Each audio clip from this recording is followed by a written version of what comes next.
Good morning, everyone, and welcome to day one of the Pesticide Recertification Program. My name is Mike Fitch with the Ohio LTAP Center here at ODOT, and we appreciate your participation. As we get started, please take a moment to locate the questions box in the GoToWebinar panel. During the presentations today, please use the questions box to send in any questions you might have. With that, we will go ahead and turn things over to Jim Cook with ODOT's Office of Maintenance Operations. Hello, Jim. Hello, Mike. Thanks for the introduction. Welcome to day one of our first ever virtual pesticide recertification class. We have 4 speakers for you today. We'll have an hour of core, a half hour of category 4A, and then an hour of category 5. And with that, the first speaker is going to be Ryan King from the Ohio Department of Agriculture. And he, as you can see, he's going to give us an update on pesticide and fertilizer regulations. Ryan, the floor is yours. Good morning. This is Ryan King with the Ohio Department of Agriculture with Pesticide and Fertilizer Regulation. I'm the Ag Inspection Manager for Pesticide and Fertilizer Enforcement. Been doing this for about 15 years now. I recently, well, when I say recently, about 2 years ago, took over for Jim Belt, which was the Ag Inspection Manager for, I believe, about 25 years. He decided to move over to the hemp program, so I went from certification and training and moved over here, and like I said, been doing this for a couple of years now.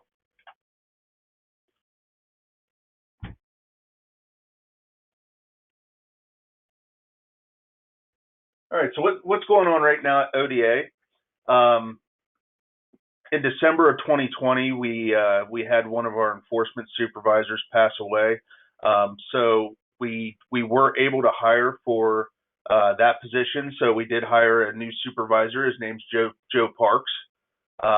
We also, hopefully in the near future, are going to be hiring for a new pesticide and fertilizer inspector. That'll be in Southern Ohio, down around the Cincinnati area. Now, the way it's working at ODA right now, we can backfill positions that currently exist, but like these other positions that can't be filled, one of them is a product registration specialist, because that guy moved over to Purdue, and the other one is another enforcement supervisor, because previously we had 3, now we have 2. So yeah, hopefully in the future we can open up those positions and be full staff. So this is what it currently looks like now, and for our field inspectors, we have 11 inspectors now. As you can see, the vacant positions down in Southern Ohio. Hopefully we can hire for that. So we have 2 enforcement supervisors that are covering, in the future it's going to be 6 inspectors apiece. So some of the challenges that we had in 2020 going into 2021 here is, once the pandemic really started to hit, our inspectors shifted from going out and doing on-site inspections to virtual inspections. So beginning March of last year, they started doing, mainly virtual inspections. So they would contact firms like that, just like they would in an on-site inspection, except they would handle everything digitally.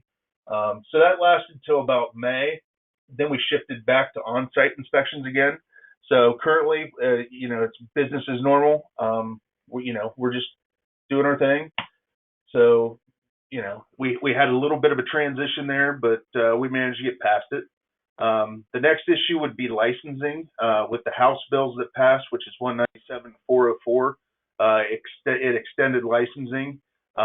So, our licensing staff, as well as the licensing manager, had a heyday trying to figure out, who needs recert, who's licensed, who expired. So, and plus the interaction between extending dates in our database didn't jive either. So it's been fun trying to figure that out. We finally opened up online recertification. Previously in Ohio, we never accepted that. So, just like we're doing right now, we had to shift over to, mainly all online. There are still some in-person trainings. We had to develop a template to provide to program sponsors, so that way once everybody gets recertified, they submit the same template back to us so we can hand enter everything into our system. You know, our exams there at first, you know, beginning about last March, you know, we stopped doing exams just due to COVID. Then since probably I want to say about May, we started giving exams again. So we do give exams here at ODA's campus. We're still limited to doing 9 people at a time because, you know, the gathering is limited to 10. So you have your proctor, you know, plus 9 people. Recently what we did is we opened up 2 rooms at ODA. So we're able to do 18 people twice a day. We have a 9 a.m. session and a 1 p.m. session that runs Tuesday through Thursday. Another challenge is teleworking. You know, we had to figure out how to work again. You know, everything that we have here at ODA is basically hard copy. We haven't really been shifted into that digital era yet. So, you know, we had to figure out the logistics of doing, you know, paperwork, you know, having the supervisors interact with the inspectors, you know, and we have been operating on a skeleton crew here at ODA since last March. So, you know, we do come into the office occasionally, but it has been a challenge, you know, with all the virtual meetings and everything like that, you know, just getting used to it. Another thing that reared its ugly head is disinfectants.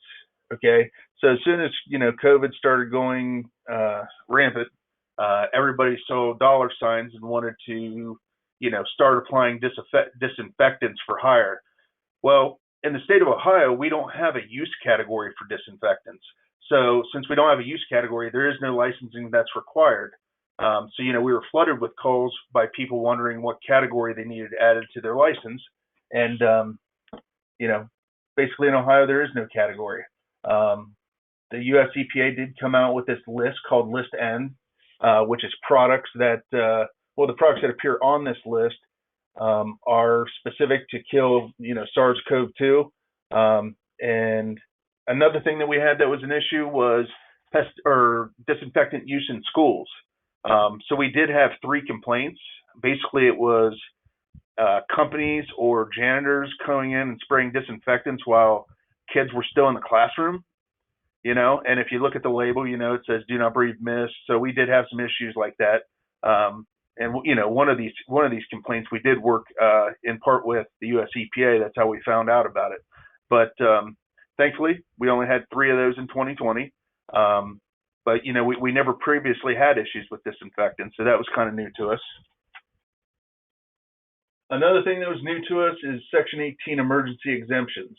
So an emergency exemption basically allows unregistered unregistered products or unregistered uses. So it opens up these products to be used in different ways, you know, to specifically use, like in this case, for COVID. So, you know, we never previously had that before. So, you know, our product manager had to go through and learn that whole new process because, you know, like I said, we never really handled too many Section 18s or 24C type of products. So some older rules I like to point out to people so they're aware of them is the first one is application records. Pesticide application records must be kept for 3 years from the date of application. Okay. Now those can be kept digitally. They can be kept hard copy. The biggest thing is if we come out and do an inspection, you have to be able to produce 3 years worth of records if requested. Okay. The next 2 bullet points are basically geared towards complaint or pesticide complaints. You know, because, you know, starting in the spring, you know, when the farmers get out in the field, we call it complaint season because, you know, we get flooded with calls and have to respond to these complaints of either pesticide drift or any type of allegations involving pesticides. So the first bullet point or the second bullet point there is, now keep in mind, these two bullet points are just based on allegations. So if somebody alleges that they went and sought medical treatment as a result of your pesticide application, you have to report that to ODA within 40 hours via telephone. Okay, and that's followed up by a written report within 7 days. Okay, so if somebody says that, hey, you sprayed me, I went to the hospital, you have to notify us. Okay. The next one is, if you make an application, somebody alleges that you caused more than $500 worth of damage. So if they throw a dollar amount at you, you just killed all my tomatoes, or you just, you damaged my tree, and that's going to cost $1,000 to replace. You have to notify ODA within 10 days. Okay, it'd be a written report. Okay, typically people just call us and say, hey, I got somebody complaining about one of my pesticide applications. They said, I caused $1,000 worth of damage. Now, as soon as you report it to ODA, that sparks an investigation. We come out and we take a look at the use. For human health, we're usually there within a couple days. Okay. Now, damages in excess of $500, we're usually there within a week, based on the load of the inspector at the time. So, we come out, we do an investigation, we interview people, we take, if it's applicable, we take samples, and run through the full deal. So just be aware of those 2 points.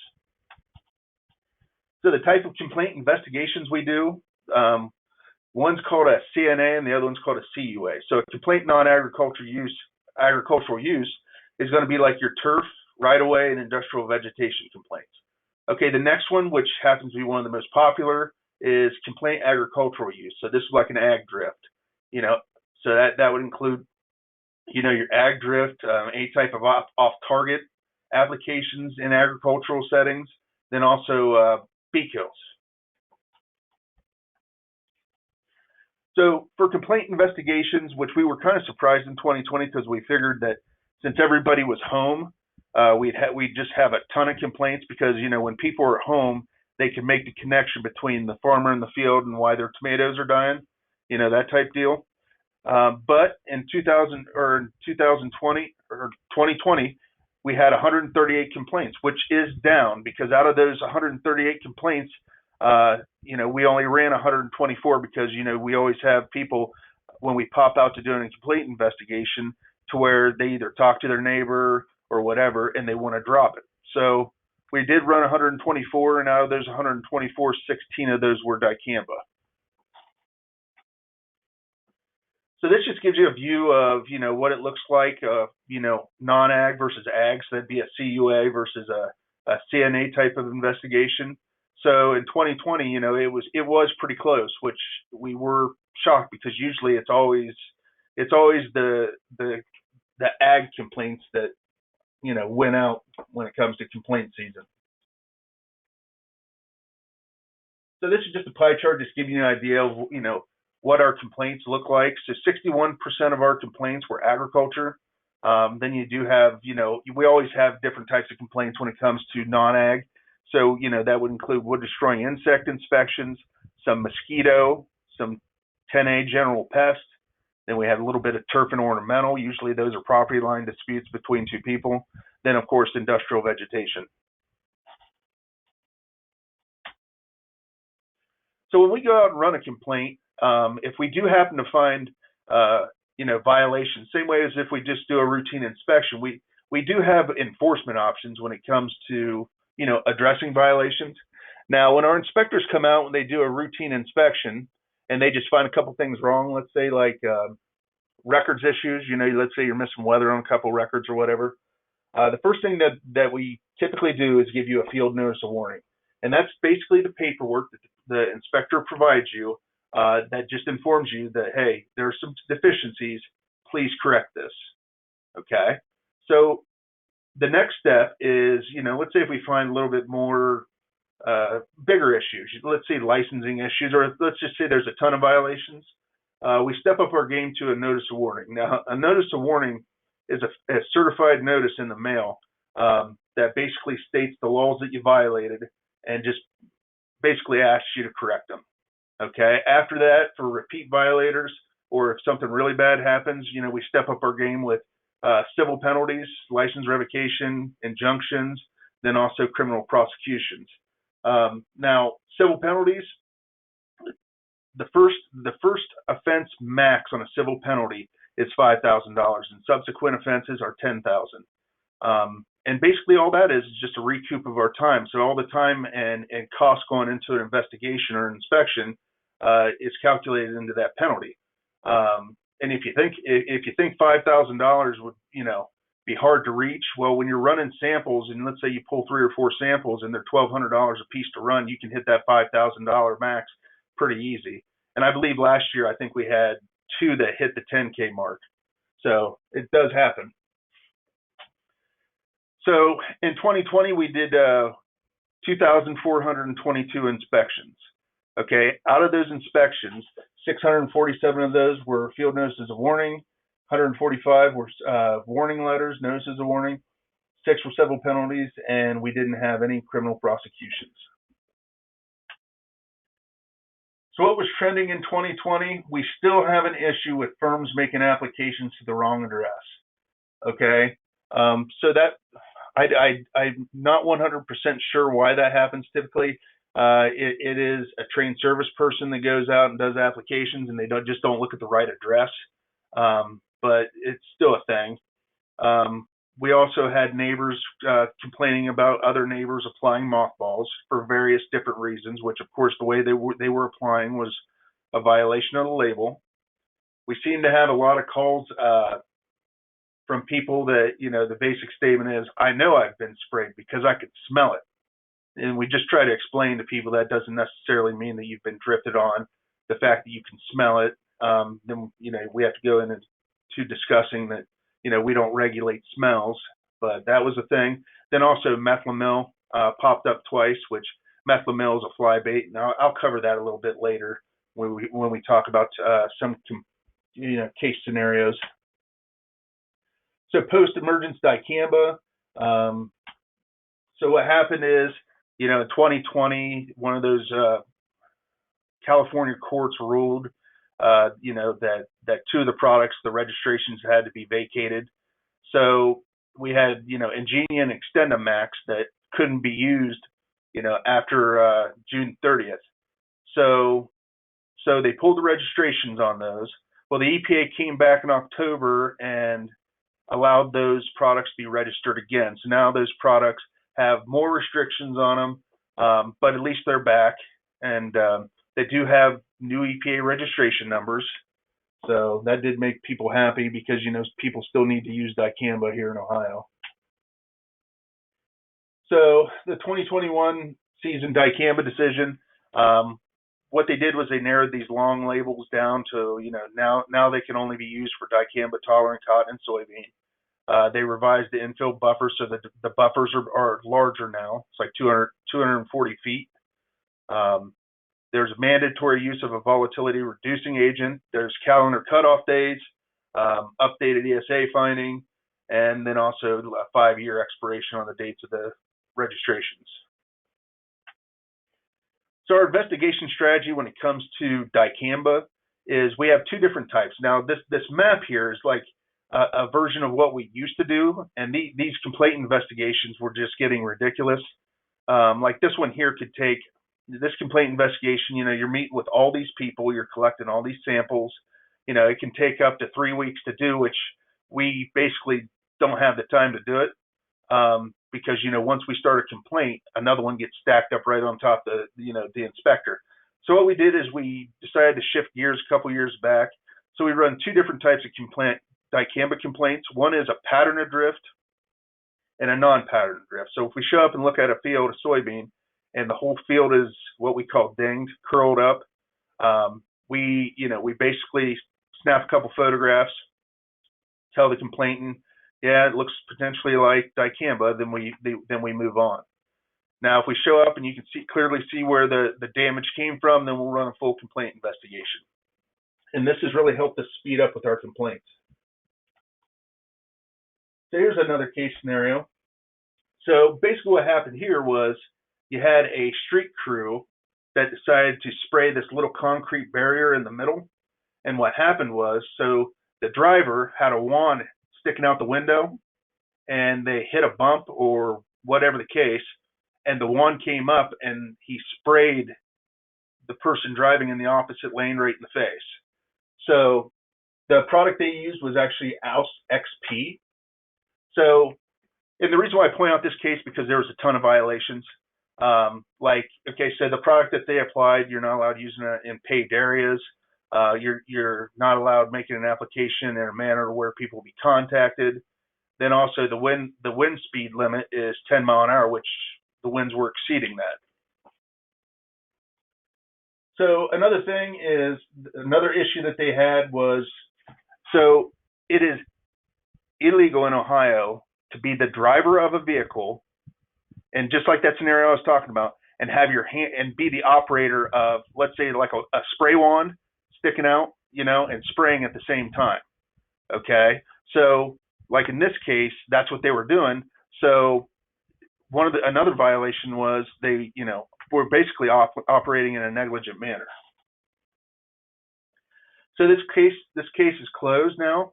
There's multiple label violations. We determined they were operating in a negligent manner. They were operating with a handheld sprayer while driving in a public right of way.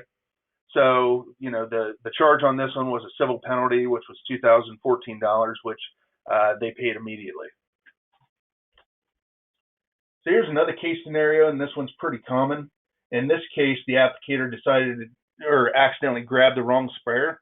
So he didn't have his sprayers labeled. One of them was 2,4-D and the other one was glyphosate, and he grabbed the glyphosate. And as you can see, this is the end result. So the moral of this story is make sure you label your equipment, if you're using, multiple pesticides, so this doesn't happen, because it's really easy to mix up. And in this case, it was a first offense, so we wrote them a notice of warning. It was a non-licensed applicator, non-licensed business, plus they were operating in a negligent manner. All right, here's another case that I actually ran on this one. So this was a company that was doing applications to a bunch of complexes up in New Albany. Okay, so they did have an applicator that was at the firm that they fired. Okay, and what they believed happened was that applicator was disgruntled and sabotaged some use containers. So the new applicator that was hired on just grabbed an old bottle of what he thought was Cool Power, and it was actually filled with glyphosate. So he did this application. I don't even know how many thousands of square feet that he smoked. But like I said, it was 3 condo complexes up there in New Albany. And as you can see, he did a pretty good job pattern-wise. But yeah, it just smoked grass. So the moral of this story is make sure to dispose of any pesticides that either don't have a label or you can't determine what's inside of it.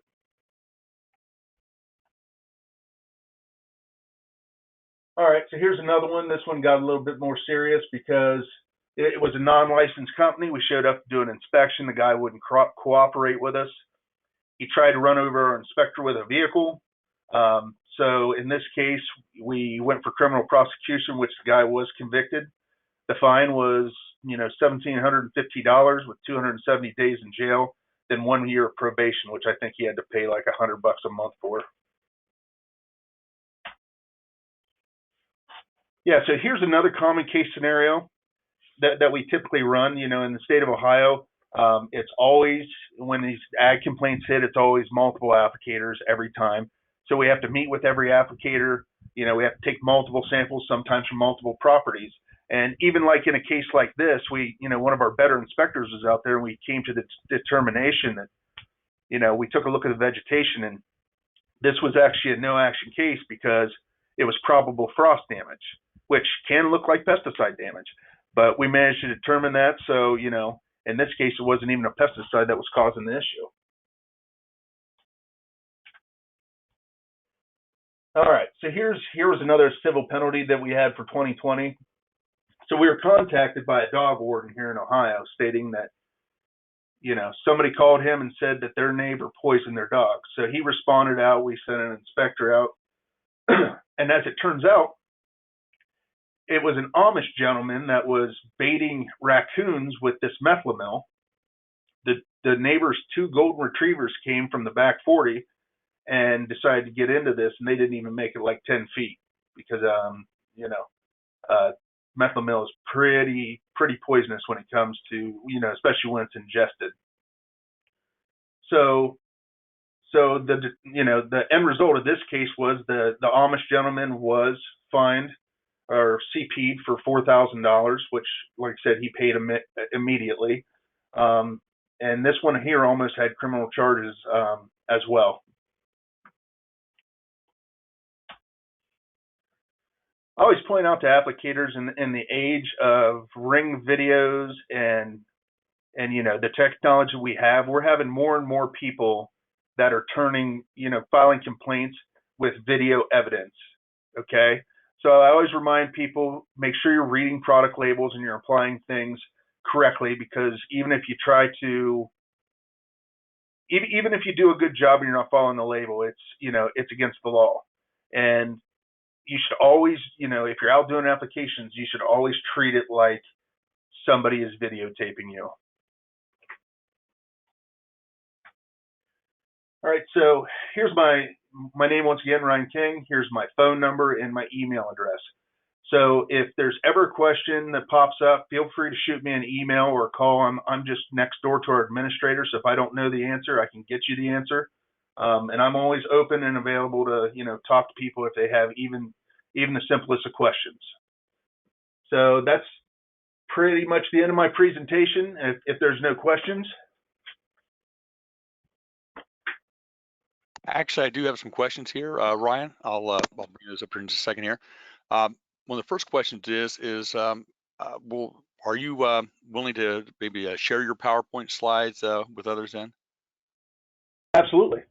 Okay, great. If after all this, what we'll do then is if we'll connect with Jim, and then we'll be able to put them on a website, because I'm sure they're a big enough file. I can't really email them that well, but we'll use liquid files and we'll put them on a drive where at least ODOT folks can see them. If other folks want to have it, I'll have to work with Jim on that. The other thing was about your graphs that you had on there. Had a person say they couldn't see the graphs on the thing, but I think that may also be something part of the slideshow that they're receiving. So we'll work that out as well. Okay. The graphs that you had in the back there. And then I had another question. Yeah. Yep. Okay. I think it was two graphs right there. And the other question, the last question here was basically one I had, though, is kind of related to your pesticide application about the driver applying pesticides. And I definitely understand about not using the wand. But if the truck is set up like with switches where the driver can actually drive and just to flip a switch with a controlled, like a nozzle or something like this, and the truck's designed to do that, is that still appropriate for the driver to be able to apply the pesticides that way, in that manner? Yes, yeah, and that's fine. That's fine, because it's 901:511. You know, I didn't read it off, but it states no one shall drive a moving vehicle while applying an herbicide to roadside vegetations within a public right of way, unless the spray is directed by a second person or unless the applicator is using a vehicle equipped with a mounted spray boom. Right. I guess I wanted to just make that clear. I know we get this question quite a bit, especially with COVID, and we only had one person in the vehicle this year. And I was saying, we looked at it kind of like our snow and ice operations. We have guys that run snow and ice operations by themselves in a truck and operate the truck like that, but they can legally still do that as long as the truck is set up that way properly. Yeah. All right. Thanks a lot. I appreciate it, Ryan. That was all the questions I had. Okay. I'm seeing right now. So I know Jim had a few things he wanted to say. We go to our next speaker. Yeah, so if you've got a question, some of you have, and you've seen the question and answer box, make sure you click on that and type that in there. If we would get a bunch of questions and we wouldn't get to all of them, if it's in that question and answer box, we can download that and send it to the panelist and get some answers for you, and then respond with an answer to you. So make sure you're typing those in there if you've got questions. If you hold an ISA license, International Society of Arborists, we have been approved for CEUs for that. If you just email me your license number and your name, obviously I'll get your name with your email. I'll add that to the list from ISA on the sheet, and I'll mail those in for you. And then if you're just watching by yourself and you're registered, you don't need to email me your license number. It's only if there's a group of you sitting and watching, I need to know who's there and their license number. I have everybody else's license number when you're registered individually. Just if you're in a group, I need everybody that is sitting there watching. All right. With that, we're just about 9 o'clock. What you got something, I Scott? have one other question I had for Ryan here. I had a person ask, can you give me possible ideas for getting rid of any pesticide that we are not sure are safe? So I guess pesticide Well, I mean, it disposal. really depends on the situation. We do pesticide disposals every year. Mm-hmm. So, and those are more geared to farmers. But you know, if somebody shows up in their personal vehicle and they have some pesticides, we can accept it. Okay, so probably the best thing is for them maybe to contact you then, Ryan, at the Yep. contact information you gave, and then Yep. he'll be able to direct you from there. Excellent. Absolutely. Thank Yep. you. Okay, I guess we're ready for Stacy then. All right. Well, we're right on time at 9 o'clock. Next up is Stacy Songer with Corteva Agriscience. Should be another half hour of core here in reading a pesticide label and understanding your label. Stacy, take it away. I think you're on mute still. Yeah, can you hear me now? Yep, there we go. Now we're good. Sorry about that. Thanks, everyone. Thanks for allowing me to come on and speak with you guys today. I am going to talk to you about understanding the label. But before I do that, I will give you a quick overview of who Corteva Agriscience is, and then just in general, some information about registering pesticides. And I guess, you know, why we want to make sure we're understanding the labels besides that it's the law.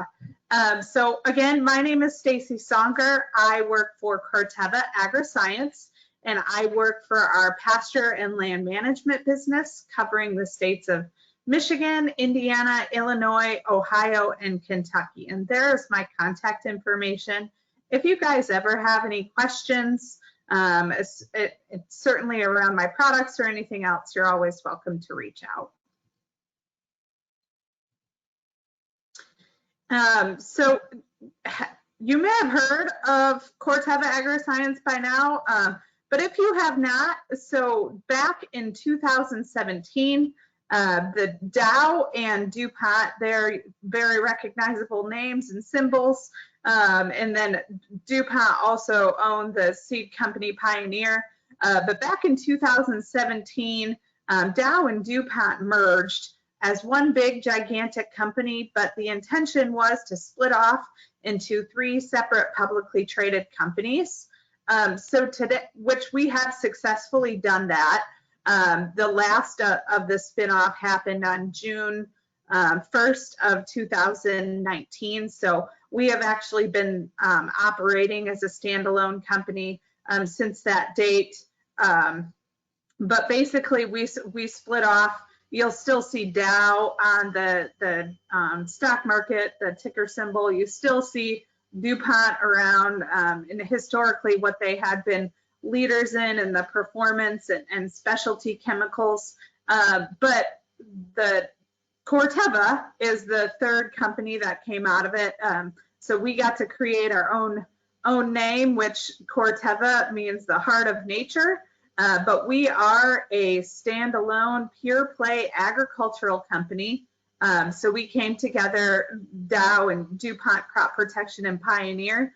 That is now all housed under Corteva, and we have been operating that way, as I say, since 2019. So if you were using historically in our business, we had a lot of all of the vegetation management products fell under the Dow category. So you may start to see different looks on the labels as you get in new products. But for the purposes of this presentation, I still have the old Dow ones pulled up in my presentation.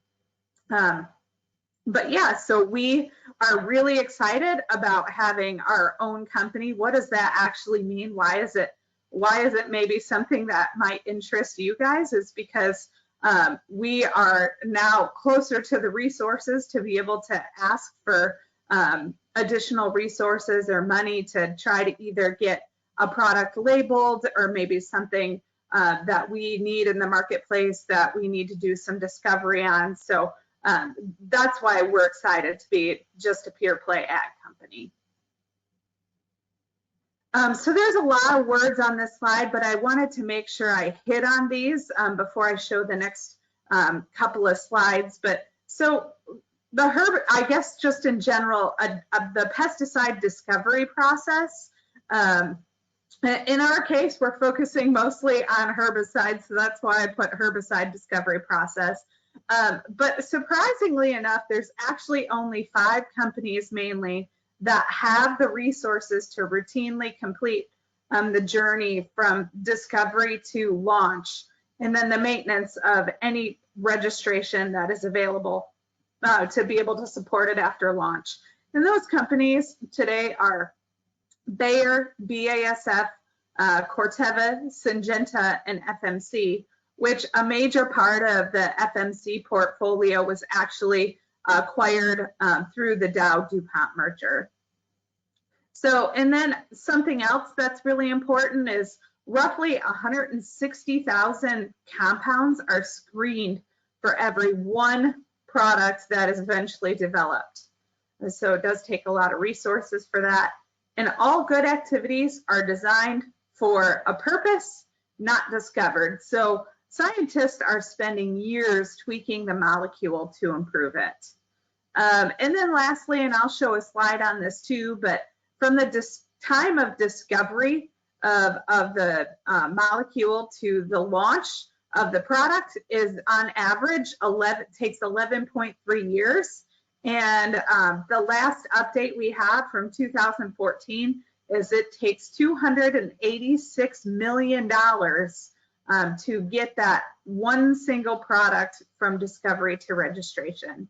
So, you know, companies are putting a lot of resources into getting a product registered before we're even allowed to sell one drop of it to start recouping some of that money. So we want to make sure that when a product is out and available for use, that everyone is being good stewards and following the label and putting it out appropriately. So customer needs, you know, what are some of the things that we look for when we register a product? The customer need is varied and complex, improved regulatory environmental profile. We find something that has lower use rates, or it's new and novel, or it could be a product to enhance formulations like reducing drift. Ryan before was talking about dicamba, and we also have Enlist soybeans coming out, which as you guys may know, if you're using Freelex or Vaseline, you know, that's a newer formulations of 2,4-D or 2,4-D or triclopyr to help reduce volatility. Also, we're looking for natural products and you know, how effective it is and the ease of use. So this here is just showing that, how I said it took $286 million, but you know, that's continually increasing, as you can see, from 1995 all the way to the last study that they had completed in 2014. You know, there's quite a bit more expenditures between the two timeframes that they show on this. And then this just kind of shows the breakout more of the distribution of costs to get something discovered. And then lastly, just finishing up on the process of getting something registered and why we're going to be reading the label and making sure we're utilizing it correctly. But this just shows in terms of time, you know, from years 1, obviously we're doing a lot of screening, biological screening, toxicology screening. That's going to be that's necessary to have all that done. We're looking at patents, we're doing market research, but that's all happening between years 1 and 3. And then as you go along in time, you know, we're starting to test it in small plot areas. And then by the time we're able to test it in larger field testing and actually getting it into the hands of where we are physically able to see it, you know, it's not until towards the end of the process of like years 5, 6, and 7 before it does get registered. So it is quite a process from the discovery to getting it in that jug and getting it in your hands. So I am going to switch gears now, and we'll spend the rest of the time talking here about reading a label and then the parts of what a label is composed of. So if you look up any label of any product that you're using, we are all required to have all of these in each label. So they may look a little bit different, they may be in a little bit different order, but at the end of the day, we all have to have this information in the label as a registrant. So first, we're going to find the name of the product. So what's the brand name or what's the common name? We're starting to see more brand names or you got our newest herbicide, TerraView. You'll see on that it'll say TerraView, and then it'll say powered by Ressler, which is one of the common names of one of the active ingredients in there. So next, you're also going to see the ingredient statement. We are required to put the percent of active ingredient on the label. So you'll see if there's more than one on there, you'll see that as well. And then it will say what the active ingredient is and what makes it up.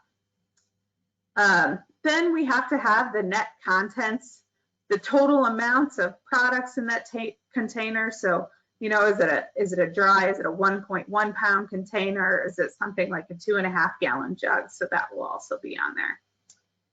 Then obviously we want to have our manufacturer name and address of that product.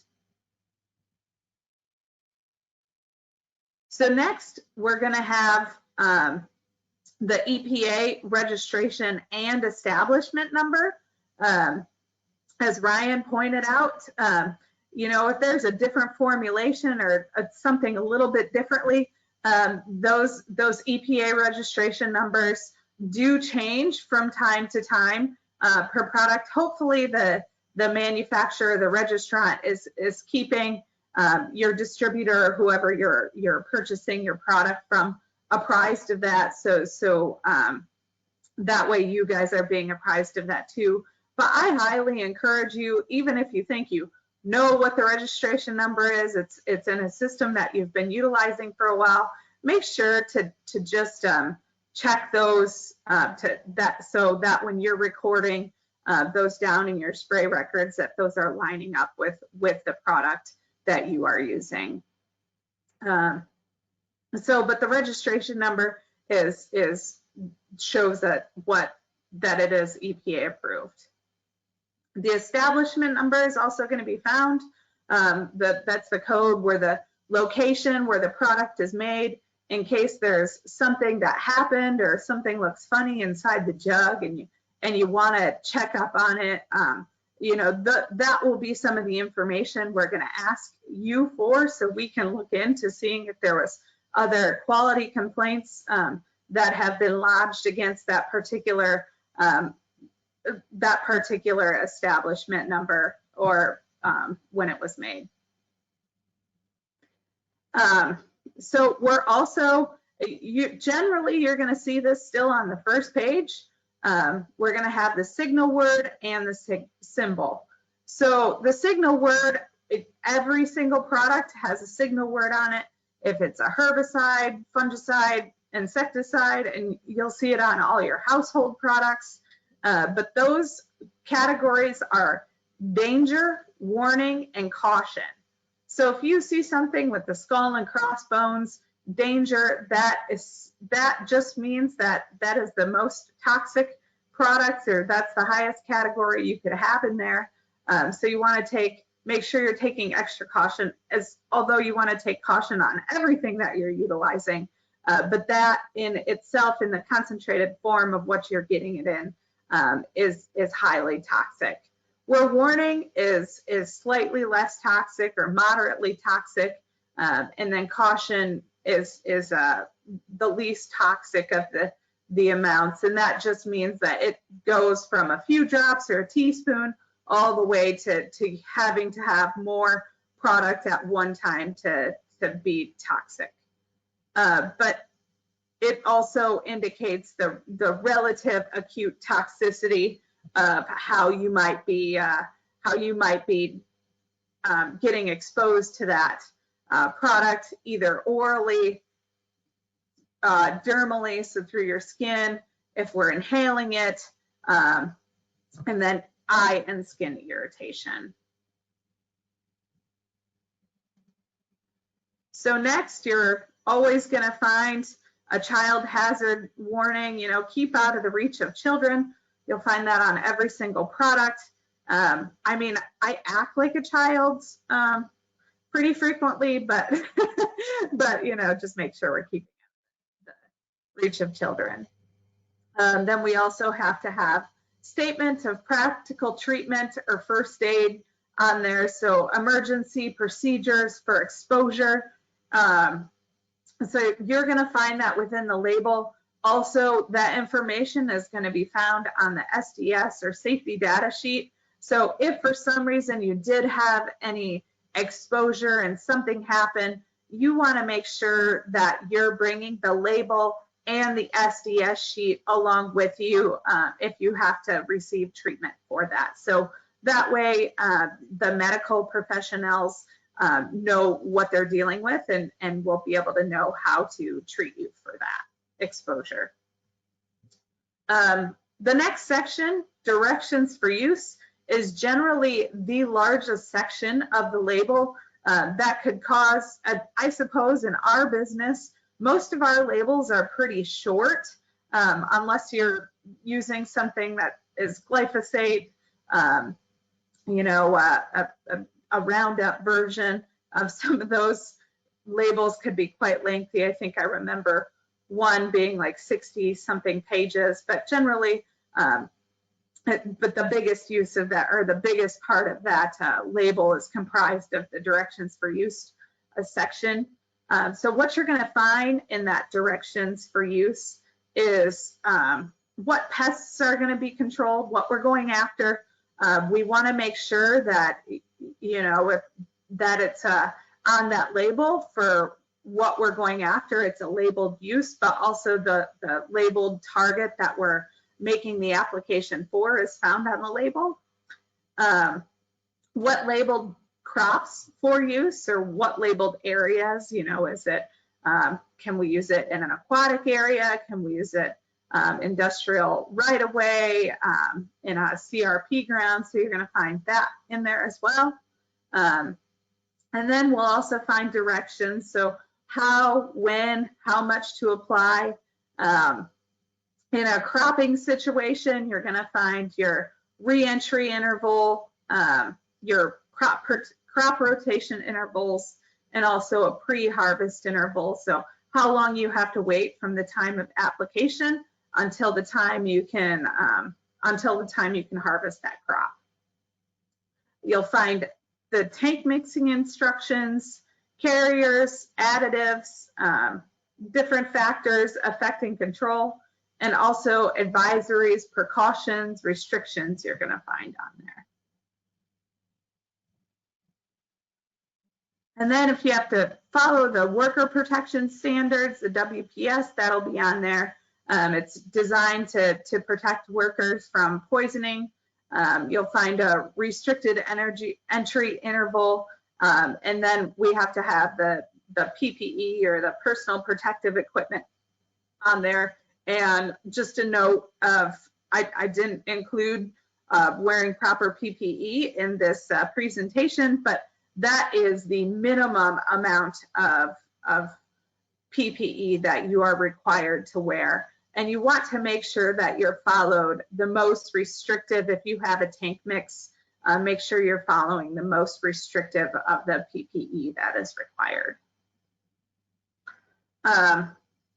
And then the last couple of things that you're going to find on every Single label is the precautionary statement, so user and environmental safety, and then physical or chemical hazards.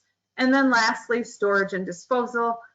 Ryan talked about that you guys have a nice program where they have days that you can take in old product or empty containers, I'm sure, and be able to dispose of those. So make sure you're taking advantage of those so we don't just have stuff that we don't want around for people to get into on accident.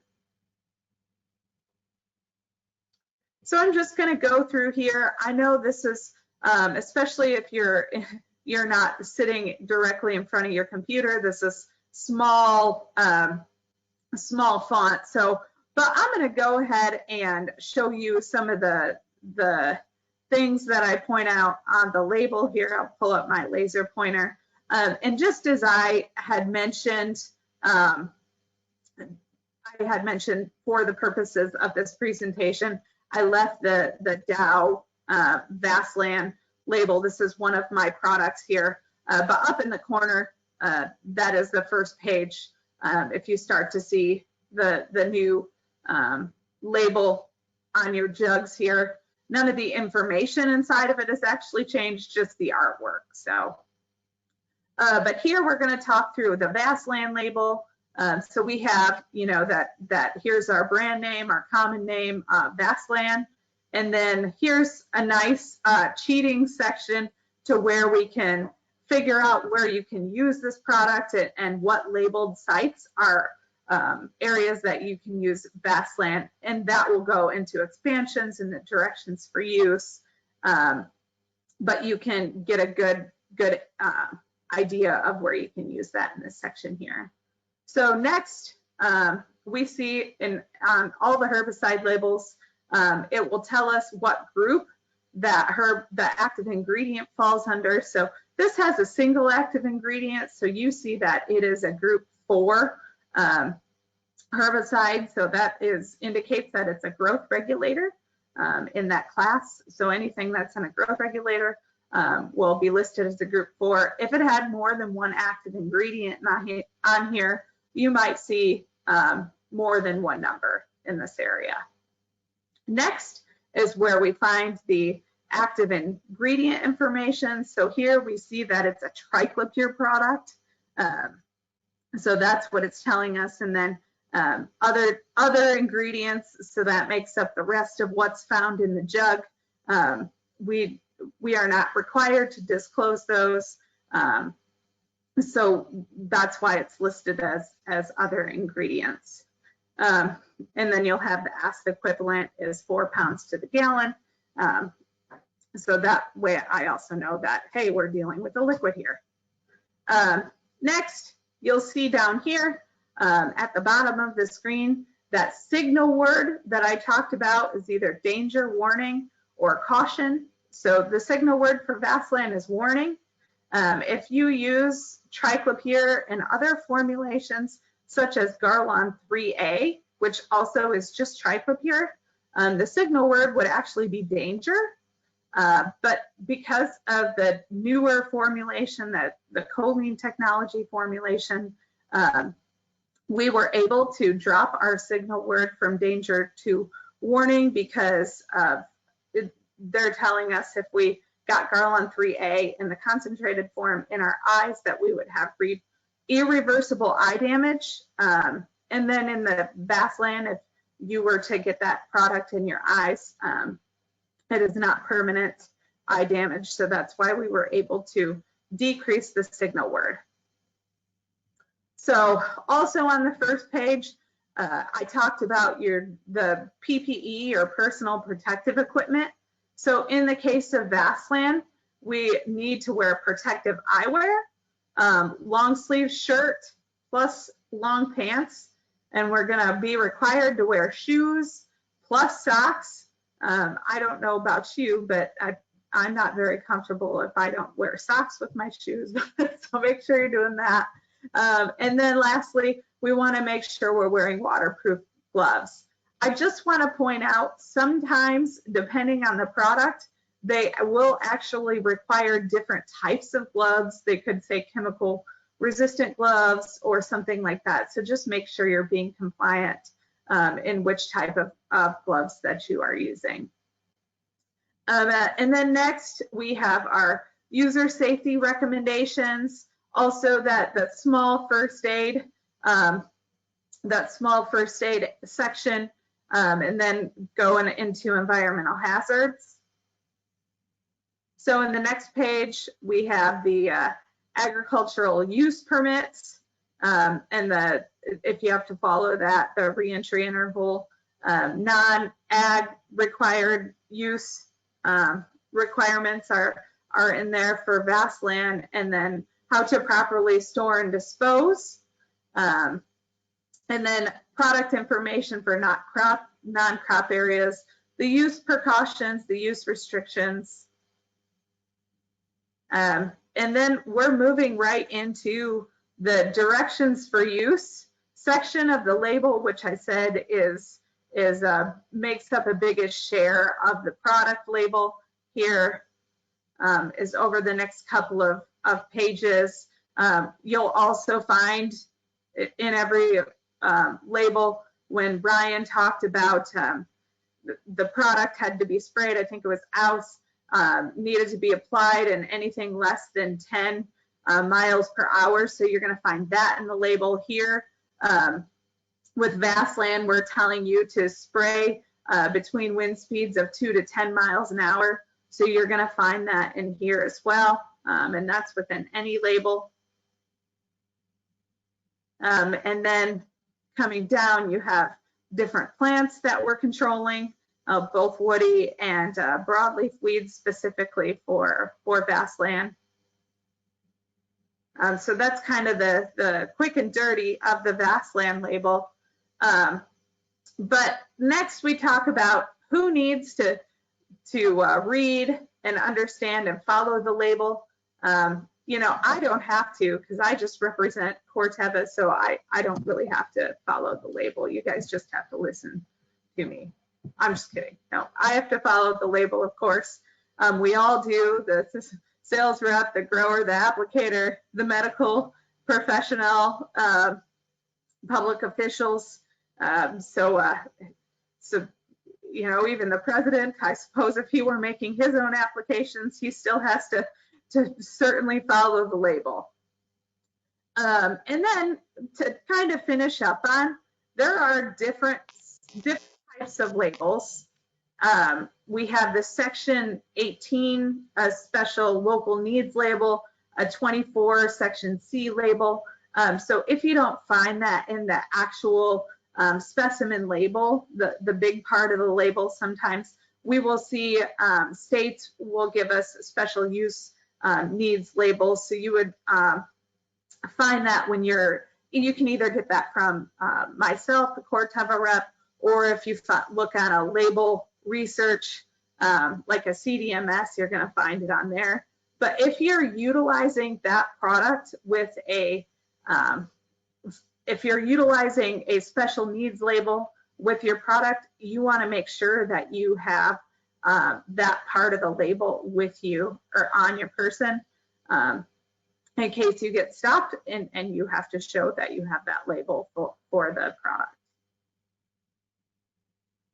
So here's an example of one of those special needs labels. So here we have a Section 18 for Section 18 emergency exemption for Transform WG. That's an insecticide, and we're specifically saying Transform you can use for control of lygus bugs in cotton, and it has a date that this was good for. So they allowed us in Tennessee to use this Section 18 emergency, and we could have used it between June 1st of 2017 and September 30th. So after that date, this Section 18 label is no longer good. They'd have to give us one for the following year. Here's a supplemental label for milestone, where we can for the control specifically of terrestrial weeds found up and near water's edge. And then here's also another one for milestone. This one's a special local needs label. So we can use this one for control of herbaceous, broadleaf, and woody plants in forest and grazed areas around the site. And this one is specifically for distribution only in the state of Tennessee. And then also, usually if it's a special local needs or something that's special, you want to make sure that you're using a supplemental label that has within the date that they're allowing it to be used for. A lot of times the states will go ahead and re-grant a special local needs label if it's still warranted, but after certain amounts of time, they will require a registrant to actually add it to the label. And then just to finish up on here, here's another 24 EE on milestone. So this is controlling wooded plants on foliar applications of non-crop cropland and including industrial sites. So what happens if we make off-label, if we do something that is not on the label? So what is an off-label implication? So it could be something where making a lower than the labeled rate, well, that could result in reduced performance. Generally, in this section of the business, I don't really see us making applications that are going out lower than the labeled rates. Is usually on the other end. So we're going higher than the labeled rates. Present crop injury could cause illegal residues. So we want to make sure that we are calibrated well and we're not going off or over the labeled rates. And then lastly, the label is the law. If, as Ryan pointed out, if you're not following the label, you could result in fines. And I even saw somebody was jailed over it. So we want to make sure we're staying within the labeled rate or within the label and following it that way. And you are responsible as the individual, not your company. And then, caution, the sign has sharp edges. Don't touch the edges of the sign. And there's a bridge out ahead. So this is kind of just to say, hey, sometimes the important information is in the small print. So you want to make sure that you're making sure what you're finding is in that label. There's a nice search function. If you're using the computer, you can just search for what you're looking for within the label, and that's a quick way to look it up. And that just kind of finishes that up to say, make sure you're finding what you need in there. And that is all I had. If we have any questions. Okay, Stacy, I appreciate it. I really don't have any questions. Just a reminder, everybody, if you do have questions for the speaker, if you could type them in the question box, I'll relay them to the speaker. We've had some in the past. But one question I do have, or I guess a statement in Stacy, is I know you talked about storage and disposal of different pesticides.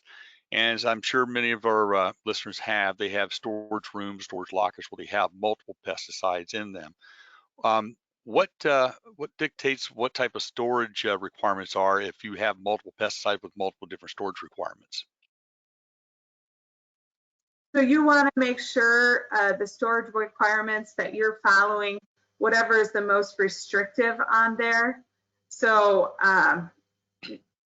most of us are dealing with just packaged products, but if you have like a bulk container of something that you are getting in, you might be required to have some sort of containment system in the event of if something happens to that container. You have to make sure that there's 110% containment of that. I'm not sure if that's what you're trying to ask, Scott. No, that's you're perfect. That's exactly what I was looking at. Is that it is most restrictive chemical in that storage facility or locker, whatever it is. That's what you're looking at then. So I just wanted to bring it up. Well, that was a good point, but that's all I have. Thank you. Thanks, everyone. Thank you, Stacy. Next up is Kathy Smith from The Ohio State University. You can see she's the Extension Program Director for Forestry in the School of Environmental and Natural Resources, and she's going to be discussing invasive trees of Ohio that are coming along. So Kathy, take it away. I don't know about coming along. Some of them are well and truly established, unfortunately. But we will talk about, we don't typically look at just the trees, but we'll try to today and give you an insight on some of them I'm certain you're familiar with, but others probably not so much. I think that there are some out there that those of us that deal with this stuff know, but sometimes not so much the rest of us. So let's see if we can get this. I do have a delay, so be patient with me. I'm sitting on a hot spot out here in the middle of rural Ohio, I guess.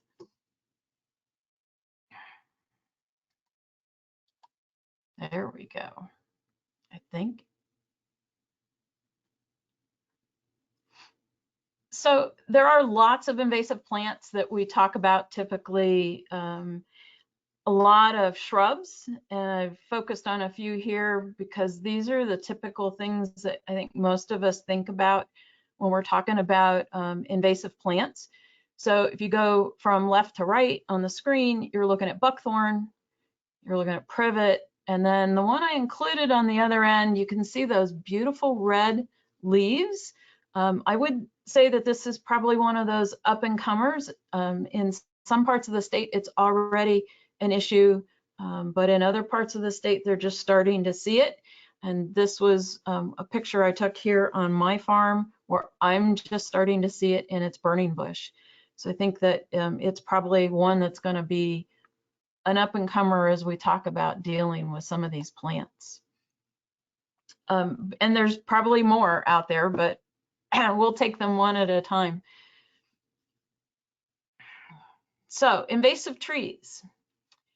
There's a couple ways to look at this. All of them are non-native to the state. There is one at the end that I'll hit on that is native to parts of the US, but wasn't native to Ohio, and there's some discussion on invasiveness at that point. Almost all of them are extremely heavy seed producers. So we're talking some of them hundreds of thousands, some of them millions of seeds that they have the capacity to produce, and typically at very high germination rates, of course, wouldn't be anything else. Several of them are wind disseminated, which makes it even harder. You know, if we're dealing with wildlife that carry things, there's some limitations there. But when they're wind disseminated, it makes it even more challenging to try to deal with their movement. Almost all of them are trees that green up early in the season, which gives them the competitive edge with our native species. And then they can be very difficult to control. And so we have to admit that sometimes it may take multiple applications, and we have to be conscious of how we're approaching them when we look at control options. And so I'd like to focus first on Ailanthus. We talked about Ailanthus a lot over the years in pesticide recertification courses. And Tree of Heaven, Chinese sumac, some common names that you'll hear for it, native to Northeast and Central China and Taiwan. But you can see here, they grow just about anywhere, any place they can get just the right niche. And the flowers are not super showy, but I do have some folks that when I've done some presentations for landowners, homeowners, they're like, oh, I love those flowers. Don't tell me I have to cut down the tree. And so those kind of challenges are the things that we all deal with if we're dealing one-on-one with the public about why are you wanting this tree to go away. I can tell you when we wrote our Ailanthus control fact sheet, I got a very long handwritten letter from a gentleman in Pennsylvania who tried to tell me all the benefits of Ailanthus, and that we should be ashamed of ourselves for having written a control fact sheet. But just here are some common ID things. One of the items I want to point out is the twig itself is very stout.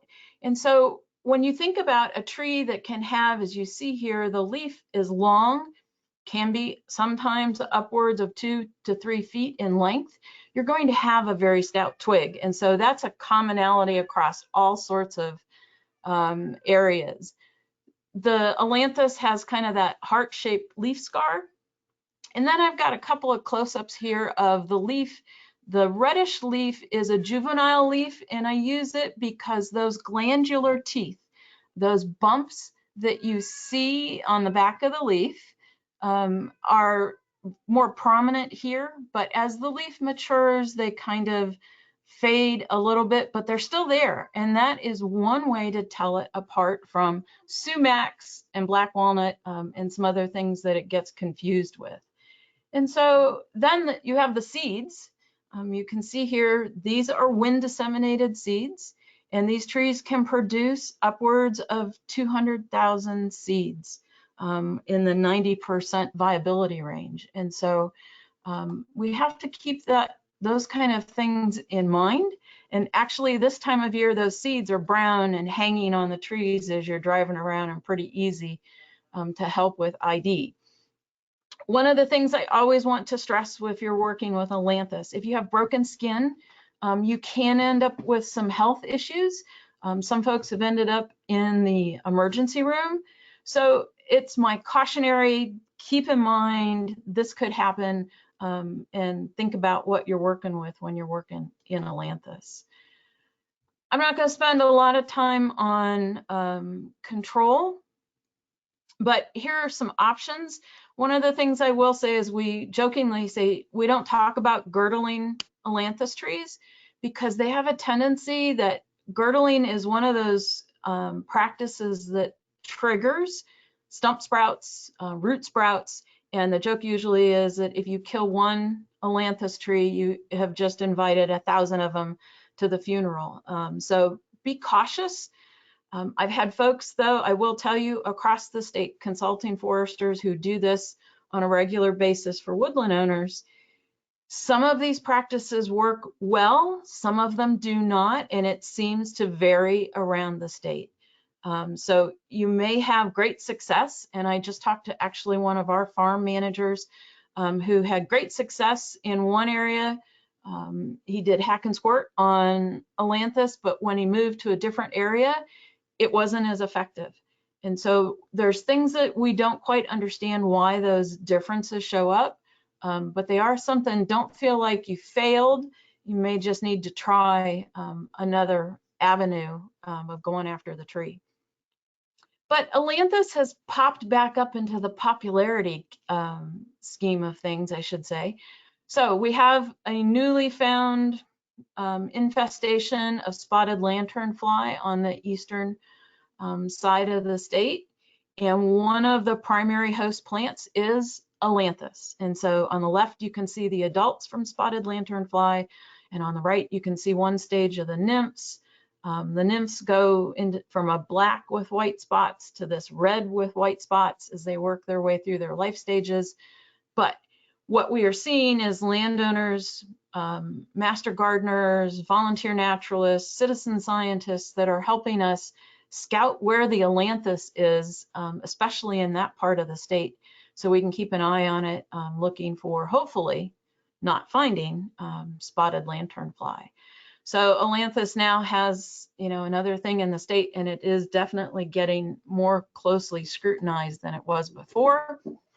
I just wanted to show you this screenshot that I pulled off of the Ohio Department of Agriculture's spotted lanternfly website, and you can report suspected infestations, but I wanted you to kind of see these are what the adults look like and what you'll be looking for at certain times of the year. As we move away from spotted lanternfly, there are other tree species in the state that are considered invasive, Paulownia is one of those. If you are in the southern part of the state, you can easily find Paulownia scattered all over the place. Not a huge tree. Interesting enough, it was introduced in the southern US as a specialty wood. There were some Japanese people, they like to use it for carvings, and so there were some cooperatives that were created that we had room to grow it and then would ship the product to them to be utilized. Didn't work out quite the way, of course, that everyone wanted it to, and now we have Paulownia creeping up from the south. As I said, Southern Ohio, it is definitely a larger issue. Now there for a while, we all talked about it being not very cold hardy. So kind of that north of 70, it won't survive. It still doesn't do very well north of 70, but I am starting to see a few individuals here and there show up and survive through some winters that we have. So it's something to pay attention to. Very large leaves, that hairiness on the underside, survives fire, which the picture you can see here on the right was from a stand that had been burned, and then Paulownia popped up in there in about a 12-foot growth in 1 year, which of course all of these trees are very good at. One of the things I wanted to show here, here's the flowers, and this is part of the problem with it. I've had multiple people, they've been down south, they see it, they see the beautiful blooms, and they bring it home to plant because they want those beautiful blooms in their yard. But one point here, it has adventitious buds on the stems and the roots, survives fire, cutting, and it even will survive bulldozing, which is kind of a terrifying thing to think about when you're trying to get rid of something, isn't it? So a couple of stages here for the seeds. On the right is that early stage as they're starting to form. On the left is where they've matured and popped open. As you can see by the text here, one tree can produce upwards of 20 million seeds. So it is a daunting task to think about trying to deal with this one. But one of the things I don't want you to do, because of the similarity in leaf shape, we have in Ohio, northern catalpa growing around the state. So it has kind of those heart-shaped leaves. So a little smaller, not quite as intense, and the flowers definitely are very different. For catalpa, it flowers late in the season. It's like the last tree we have in Ohio that produces flowers. So timing wise, it's not going to fit, but I have had some folks kind of panic when they see catalpa. And here's a comparison, Paulownia leaf. So not exactly the same, but there are some similarities that I can understand why folks would confuse them. So I have a few options that you can look at for control. There's more out there. There's definitely, depending on where you are, and as you can see here, Paulownia will grow just about anywhere. But there are some options I listed here, not great detail. If you want to know more, contact me and I'll work with you on making some recommendations depending on where you are and how bad the infestation is. So one of the other trees that we're used to seeing now, I have to say this one has happened, you know, within the decades of my career since I've been at OSU, is pear. Calorie pear, when I first was introduced to it, one of our extension educators in Northwest Ohio, Amy Stone, called me and was trying to describe this field of this calorie pear that I just really couldn't get my hands around. It just made no sense until I went up and looked at the site. And it is pretty amazing to see how quickly these pear have moved in to areas across the state, natural areas. It was used so heavily, which is part of the problem. So it was, calorie pear itself was sterile, which was great. And it fit a unique niche in the landscape, and so was planted heavily. Small fruits, sterile fruits, but there were issues with calorie pear. It was prone to branch breaking. Then they created Bradford pear. We have Cleveland Select. You could go down the list. And as we started creating those other cultivars, we realized that all of a sudden they were no longer, they were crossing, the genotypes were crossing, and we're seeing pear out about. There were a lot of folks at first said, no, it can't be, it's not possible. And I haven't experienced it in the last few years, but there was a point where you were in Columbus and you were coming off on the north side off of 270 and heading down 315 at the right flowering time. 315 was a solid corridor of flowering pear. The majority of the public probably thinks it's gorgeous. For those of us that see it all moved in there because we know it wasn't planted there, and now has the potential to move elsewhere. It's one of those things that has really exploded in a very short span of time, which is it's amazing for what we're seeing. And they can cross and create, sometimes the fruit looks a little different. We actually have one that has seeded in at Waterman that we've been watching because its fruit looks more like an eating pear fruit than what you see here in these small round pears that show up. The seedling you can see there in the center is actually in the woodlot at our Don Scott Airport site, which sits behind Home Depot and Sam's Club. And guess what trees are in the parking lots? In most of the shopping areas there, we've got pear. And so we're starting to see pear seedlings show up in the woodlot. And the gentleman is standing in a woods in Indiana where everything that's green there is pear. And so it is definitely starting to spread, has spread. And the interesting thing also is that some of them have thorns, and very nasty thorns if you're trying to walk through the stand. And so you can see that here as well. So some key identifiers that can help you if you don't see it when it's in flower. When it's in flower, it's kind of the easiest of these probably to identify. So here you can see the bloom up close, but the other shot is along 71 coming into Columbus, just north of 270. Those conifers in there have been pretty tight, but the pear have blown up through those conifers. So it is somewhat shade tolerant, which some folks at the beginning of all of this thought, no, they're really not shade tolerant, but they had to be in order to survive long enough under that conifer canopy that's there along the highway.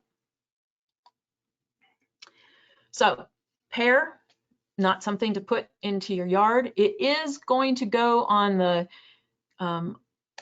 ODA's invasive plant list as not being able to be sold in the state of Ohio. I think the date on that is 2023. They wanted to give nurseries, time to deal with stock issues. So it will go on that invasive plant list and no longer be allowed to be sold in Ohio. The problem is it's already out there and we're gonna have to deal with it. So those are kind of some that I would say get a lot more attention than some of these other ones we're going to talk about here. Amur cork tree. So if you are a landscaper, you're probably going, what the heck are you talking about? So this one is used in the landscape, but we're starting to see it out in natural areas. So I'm going to warn you right away, when you first see it, you're going to think it's an ash because it's got the pinnately compound leaves. Opposite, but the bark, the inner bark will tell you, and the fruit and flowers will tell you that it's not an ash. But we do have them around the state that we're now getting reports on our invasive species app that they are showing up in natural areas. So something to keep in mind when we're talking about what do we plant, and this is not one of those that we'd like to see in the landscape. Here is the leaf. So you can see if you just looked at the leaf, I can understand why you would see that, you would think that it was an ash. But look at that yellow inner bark. There's not much else out there that's going to have that bright yellow inner bark if you kind of dig down deep. And of course, the fruit definitely looks very different. And when you get towards the end of, like fall and that fruit starts to dry up, you will see that it looks very different. I actually have had a couple of folks send in pictures of the fruit wondering what is this strange thing that is showing up in my woods, and Amur cork tree is definitely what we're starting to see. And the bark is definitely very different than ash, though I have seen some that even the bark can resemble ash in some respects. Norway maple is one that we kind of go round and about with. So it is a non-native maple. Folks are using it in the landscape. It can produce a large quantity of seed that germinates rapidly. In our northeastern states, in the more prime Vermont, New Hampshire, where they have sugar bushes, it is starting to show up in those woodlands and push out regeneration from sugar maples. So it's becoming a tree that's having some great impact. It's not on Ohio's list, but I have seen it out in our woodlands, so I think it's something we'll have to deal with here in the future.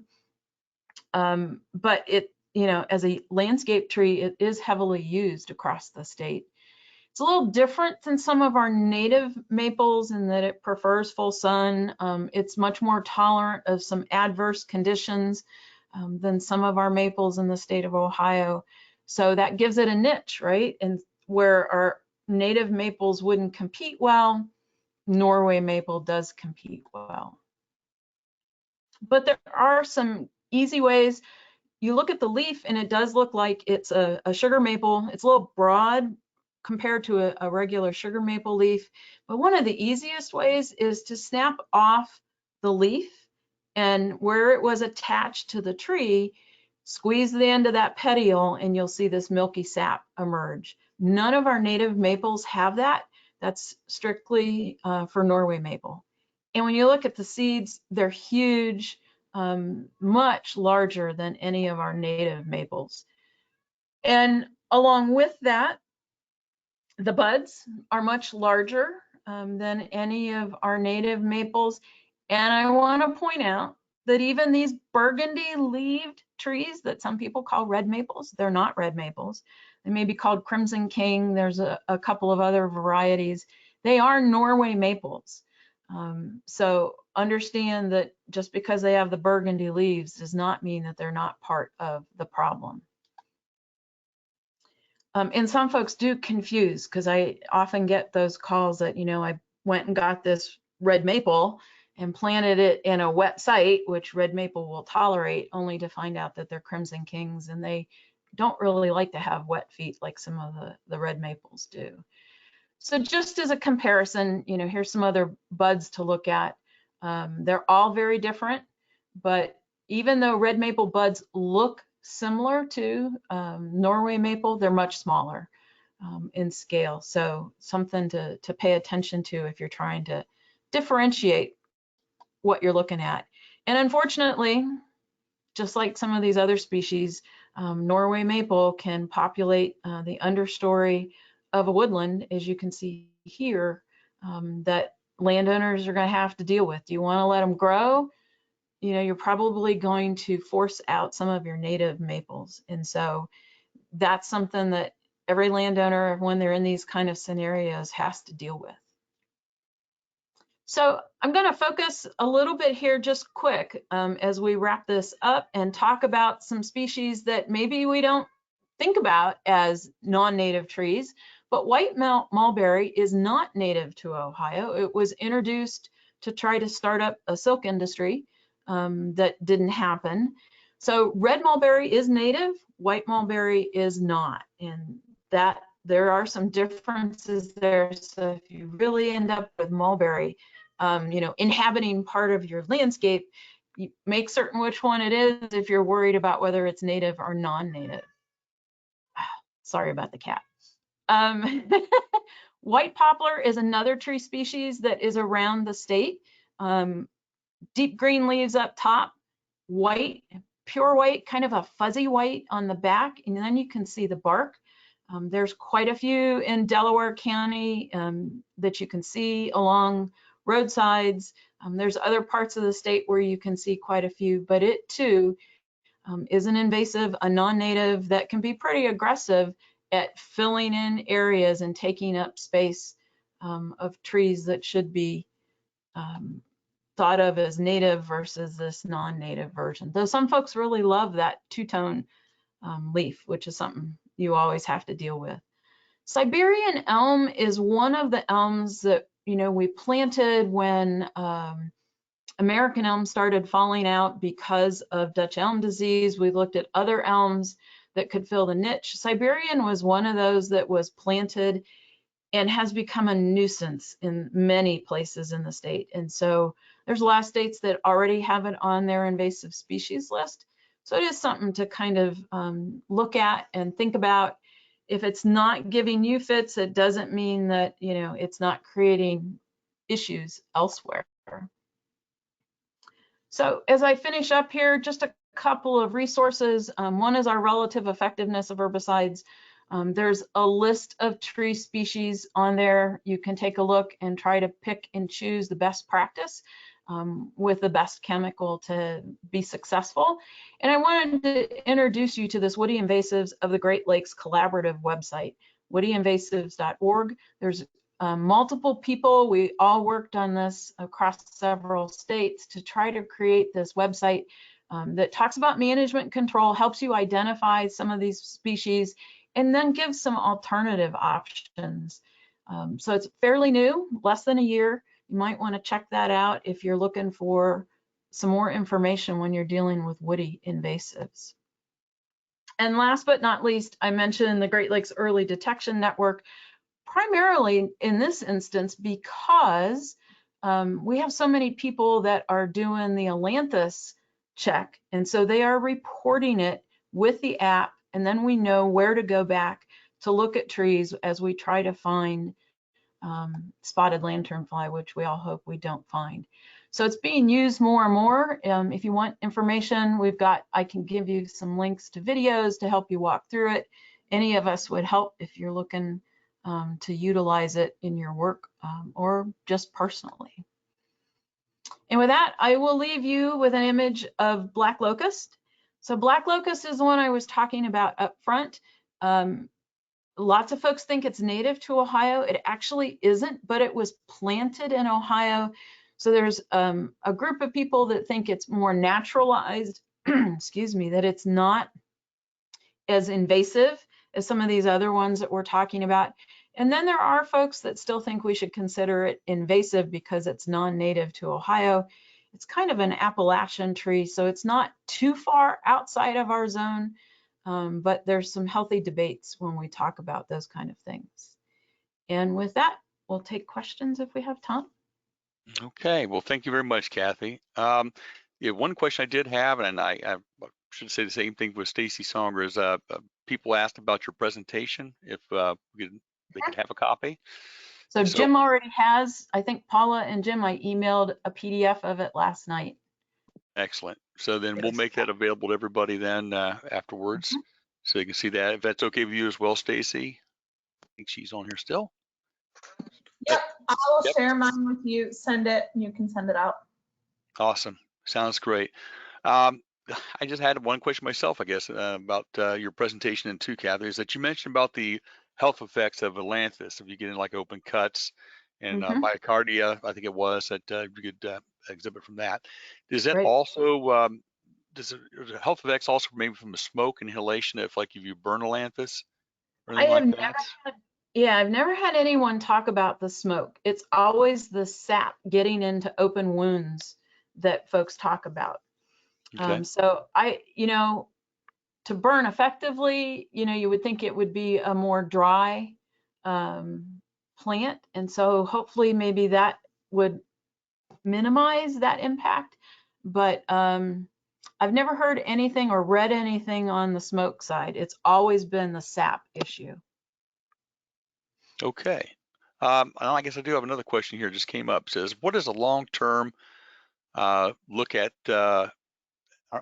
tree health in Ohio? I think one of the things is we're dealing with so many issues, different insects, some diseases, some climate issues. It's going to be tough. And so I think that we need to be a little more diligent and a little more proactive. That's kind of hard for some folks when they don't see things changing rapidly, but it gradually sneaks up on them.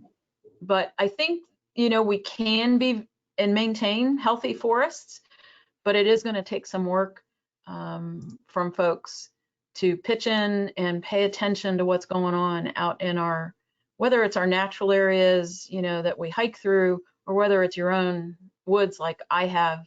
I mean, my woods has changed a lot since emerald ash borer impacted it. And I've got a lot of work to do to get it back up to snuff. So not all woods are just going to be calorie pear, and that's it. Oh, I hope not. Hope not. I don't want to see that at all. Yeah, I have one. Another question here says, as emerald ash borer moved onto maples, I know that white fringe trees, something like that people talk about that, but I ask that question of you then, Kathy, has any indication of emerald ash borer moving into maple? Nope, no. Fringe tree is in the same family as ash, which is why it was susceptible. None of the maples are susceptible to emerald ash borer. And so it's just like spotted lanternfly has this long list. I would take emerald ash borer in a heartbeat over some of the other species like Asian longhorn beetle and spotted lanternfly that have, 20, 30 or more different species that they impact. But no, EAB has not moved on to maples. Maples have some other issues, both health-wise from hot summers, drought years, but Asian longhorn beetle is really their biggest worry at this point. And that's all concentrated in Southwest Ohio. Excellent. Well, thank you very much. Well, that ends our last for questions here. So, Jim? All right, thank you, Kathy. Next up is Bryan Rose with Arbor Chem Products. He will be talking to us about application around power lines, tree application and techniques for, hang on, let me look at my, what did we call it? I'll be talking about application. Yeah, forestry applications and techniques. So this will be around kind of around power lines for category 5. All right, Bryan, go ahead. Yep, thanks, Jim. I'm gonna just do a little introduction of myself, and then I'll turn my cam off so I'm not distracting everyone. But yeah, I'm Bryan Rose with Arbor Chem Products, Vegetation Management Specialist, Penn State Forestry grad. So I hope Kathy doesn't hold that against me. She did a really good presentation there. And I'm going to talk today on applications and techniques for right-of-way, forestry, and DOT roadside. So it's going to kind of be a combination of a few different sites and industries. So with that, I'll turn my camera off here.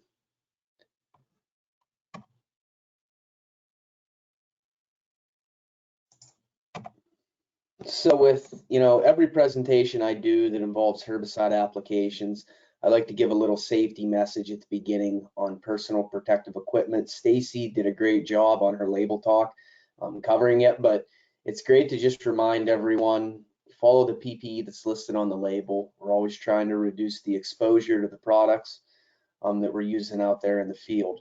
A big one is pay attention to the chemical resistant gloves. You can see here the 14 mils they have listed there as the thickness requirement. Depending on the product you're using, 14 mils is typically the highest requirement, but just something I like to remind folks of. Revisions at the end of the label. You may have been using a product for years, but they come out with an updated label. Typically it's a use site that they kind of get more in depth on where you can use these products, a better verbiage on the label. So even though you've been using Garlon 3A or Garlon 4 or Escort, whatever, always familiarize yourself with those labels. So vegetation management objectives, I'm going to be talking about applications and techniques. Well, that's the groundwork that goes into these vegetation management plans, the big picture, what we're trying to achieve out there. And this is just 4 quick bullet points on what we're typically going for, whether it be forestry, DOT, or utility right away. So, you know, we're trying to achieve and maintain a high percentage of control on undesirable species. So those undesirable species, it depends on where you're working. On a power line, it may be a native tree, a native plant, but it's considered undesirable because it can grow up into a power line. In forestry, on the other side of the coin, if it's a native tree, we want to promote that, but control maybe even a native or a non-native invasive plant that's choking out the sunlight or producing competition. So we're always going for that high percentage of control. We want to promote desirable vegetation typically to choke out and maintain a site versus those non-native invasive plants. And we want to do it in an environmentally friendly way, not impacting clean water, not having erosion effects, and, you know, keeping the wildlife populations healthy. And if we do all this, it meets a customer or a public viewpoint objective in our plans. So the role of herbicides, they're another tool. Kathy hit on it in her talk that, you know, this isn't just a silver bullet with herbicides that you're going to do an application and things are just going to stay that way with nice early successional grasses or native plants forever. Things seed back in, environmental disturbances, human disturbances, all those things happen that change the site. So you may do an application, but you got to come back and reassess or keep an eye on those areas or do a follow-up application to get that desired outcome that you want. So they're just another tool in the toolbox, but they will provide permanent root control on the plants that you're trying to control versus a mowing or goats or even fire suppression. You know, in a lot of those instances, you don't get that control on the below ground root system. Okay, so again, and you know that there's that IVM plan, that IVM phrase in the integrated vegetation management, and there's just a thought process that goes into that. So you know, when you get out there, you know, when I worked as a forester in northern Pennsylvania, it got easy on days to lose sight of what you were doing. You know, when it's hot and humid and you're just, you know, you're like, what am I doing out here? And then the stilt grass just comes back in or the fern just comes back in, and it's easy to lose sight of it. But there is a method to the madness, okay? And these are some of the steps that go into that to get to these decisions on how to treat those sites, the application methods, the herbicides used, the time of the year. So I like to hint on that there's a process to it. So the mechanical control plus chemical control, so you cut that stem, but you still have a below ground root system that we need to control with herbicide. Okay, so a lot of times that's why you pair mechanical removal, hand cutting, followed up by a chemical control such as a stump treatment or a cut stubble, or you let it re-sprout for a season and then you broadcast foliar spray it. It's a good illustration of what a root system looks like underground. So you can keep cutting those above ground stems year after year, but you're not doing anything. This root system is still growing underground. You're just tripling, doubling stem densities. This is just a small stump that I dug out of the ground. I have a food plot planted here for hunting season, and this was a hawthorn that was right, you know, kind of on the edge and impeding upon the food plot that I wanted to plow that. And when I dug it up with the backhoe and pulled it out with the tractor, I said, wow, this would be a great picture for presentations. And, you know, you can see those just massive roots there on a relatively small tree, really. And, you know, you can imagine I cut through those with the backhoe when I was digging it out. So just a good illustration of those roots. Reminder, hardwood root species, they do re-sprout. Your pines, your conifers, they will not. So if you go and you cut a hardwood tree down or mow an area with a lot of hardwood plants, hardwood species, they will re-sprout from a root system, where a conifer, once you cut it, it can't photosynthesize, and it's not going to get that stump sprout regrowth or coppice growth off of a stump and root suckers. Okay, so that's just a little quick tidbit on what we're doing out there and why we're doing it. Now I'm going to talk about some of the application, identify and talk about the application options that go into the actual field work. That top left photo is a ditch bank that was sprayed in the fall for goldenrod and thistle, to get that out of there, to promote grasses in that ditch, to let the water flow through and drain. And then that's obviously a power line on the right. So in your world, or most of the folks probably in this meeting, your world of a DOT roadside scenario, this is a good picture of what you're going for. So you have a side trim there. Okay, we're trying to keep a line of sight open. You have the guide rail. We want to keep that guide rail free of vegetation so the water can drain, right? We don't have hazards of hydroplanting and things like that on the road. And then you have your broadleaf selective herbicides to keep a nice clean deflection zone and keep brush out of there. So when we're doing guide rail applications, it's typically going to be done both pre and post emergent. You typically have a pre-emergent herbicide in there, and that those pre-emergent applications can, basically we control those weeds and put a barrier down so we get no brownout. Now we have no ugly brown weeds underneath a guide rail or back behind a guide rail that everybody's looking at and wondering, oh, why is the DOT out there killing plants? So, treating post or pre-emergent under a guide rail is a great thing, but as everyone knows, we never get out there. There's just so much work to be done. You just never get out there and get it all in that pre-emergent window. So weeds green up, and then we need to consider what we're going to do post-emergent. Okay, so there's a couple mixes. I'm not really doing a mix talk, but those are just in there for you to view some of the common stuff that gets used. Typically, we're doing this from a DOT spray truck. Okay, calibration is important.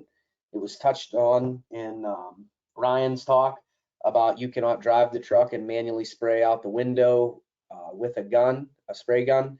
You need to have a driver and a sprayer, and that's just good practice from a safety standpoint. You're going to get a better application that way.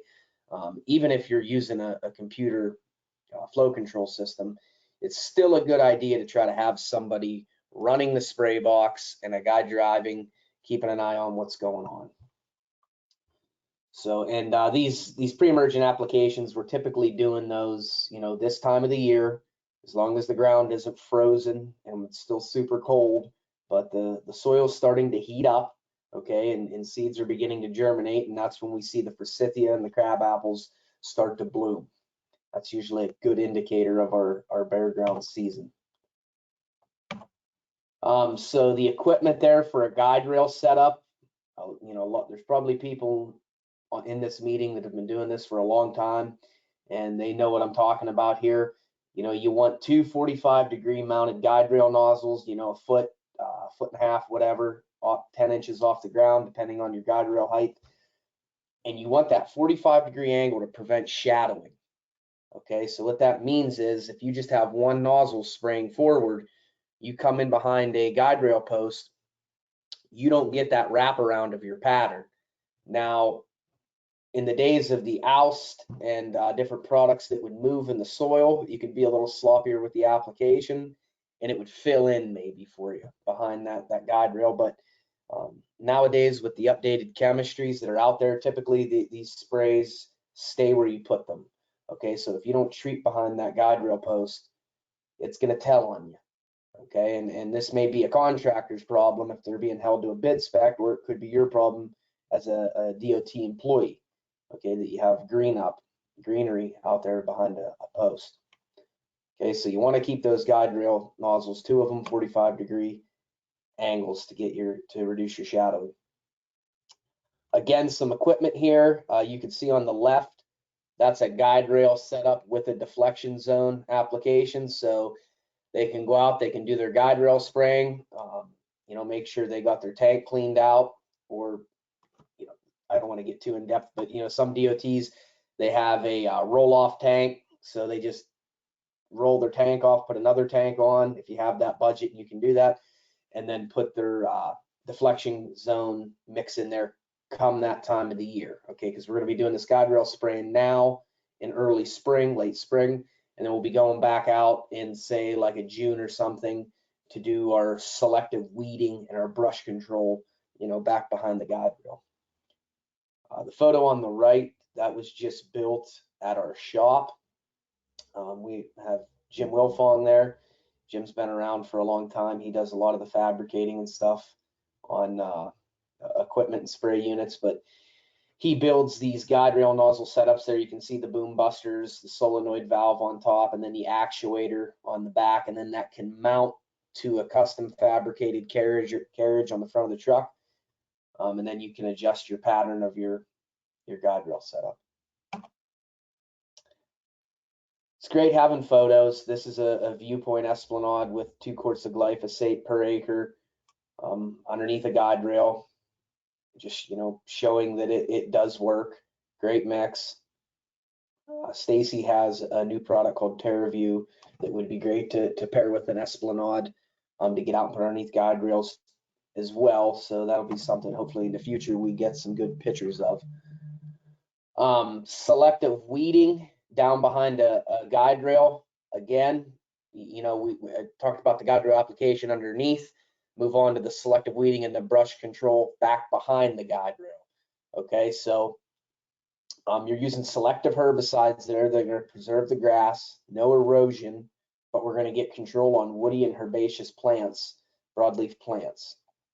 Okay, again, there's a mix, typically kind of like a secondary road mix where you're not getting the heavy soil actives in the ground underneath desirable tree species, hardwoods and pines.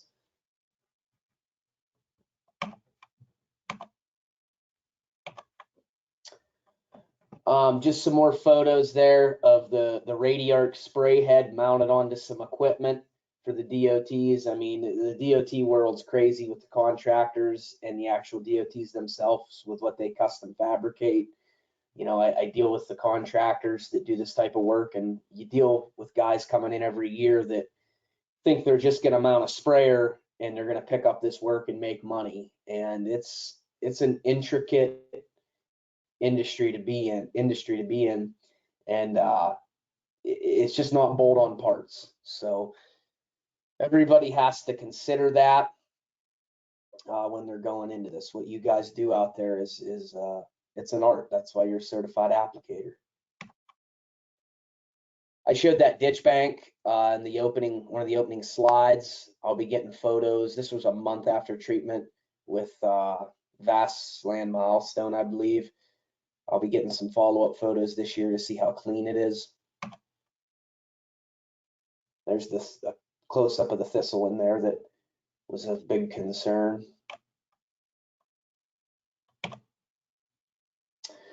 So chemical side trim, keeping on track with the DOT type applications. Okay, you're usually using a bud inhibitor type chemistry like Krenite. Okay, so it just chemically prunes the limbs. So you spray a limb and it will kill that limb or that bud, that point of growth on that plant, and keep it pruned back. Okay, versus getting control in the entire, you know, the entire tree, shrub, whatever. So what's nice about this is, you know, you're getting minimal impact. So it's a bud inhibitor. You spray it, whether it's leaves are dropping or leaves are on. Typically, you're going out in the later part of the year to get some of this done, and you're minimizing your brownouts. So come next year, you just don't have leaf out after the leaves drop. Okay, so it can be a nice fit for sensitive areas. And it really cuts back on the safety aspect of getting crews out there with chainsaws, working on the roadside with chainsaws. And it can be cheaper. So there's just some photos of a chemical side trim program. You can see that the tree was not affected, but where that application was made, that limb is pruned back. Okay, now Moving on here, this is a cut stubble application that can be used on a roadside. West Virginia Department of Highways, they've done some cut stubble stuff here past 2 years. But what this can be used for is you go out, you mow an area, a power line, okay, roadside, even forestry. It could be used somewhat depending on what you want to do after the site is reclaimed. But when this is happening, things are bad. It's dense, vines, big trees, and you need to go in there and you need to hand cut, mechanically mow, completely reclaim the site. And then you're following up behind that application with a mower. Okay, so you're coming in and or after you mow, you're following up with a herbicide application. So you're going to come in, you're going to broadcast soil active herbicides to control those root systems. So what this means is you can stand to have a small amount of resprout and regrowth, but you don't want to let things regrow, resprout to the point where it's, you know, waist high, knee high, because now you need to do a foliar application, okay, which involves a different mix of herbicides than a cut stubble application. Okay, so keep in mind, you know, I said these are soil active herbicides. You need to leave a buffer, you know, a 10-15 foot buffer to the sideline so you do not get a heavy amount of chemical in the root zones of those sideline trees, because you'll get off target damage. Then you create hazard trees. Okay, so cut stubble, reclaim the site by mowing, hand cutting, put down a soil active chemistry to control root zones within the site. And then all the grasses and everything within 2 seasons, it'll have regrown and it'll look, you know, it'll look pretty darn good. This is in Kentucky, Louisville Gas and Electric. We built some units, cut stubble spray units for these guys, and they were using our herbicide mixes, our recommendations. You can see in the top left what those lines looked like prior to the work that was done. And this is the same line. You can reference in the top right of those photos that dead tree back there.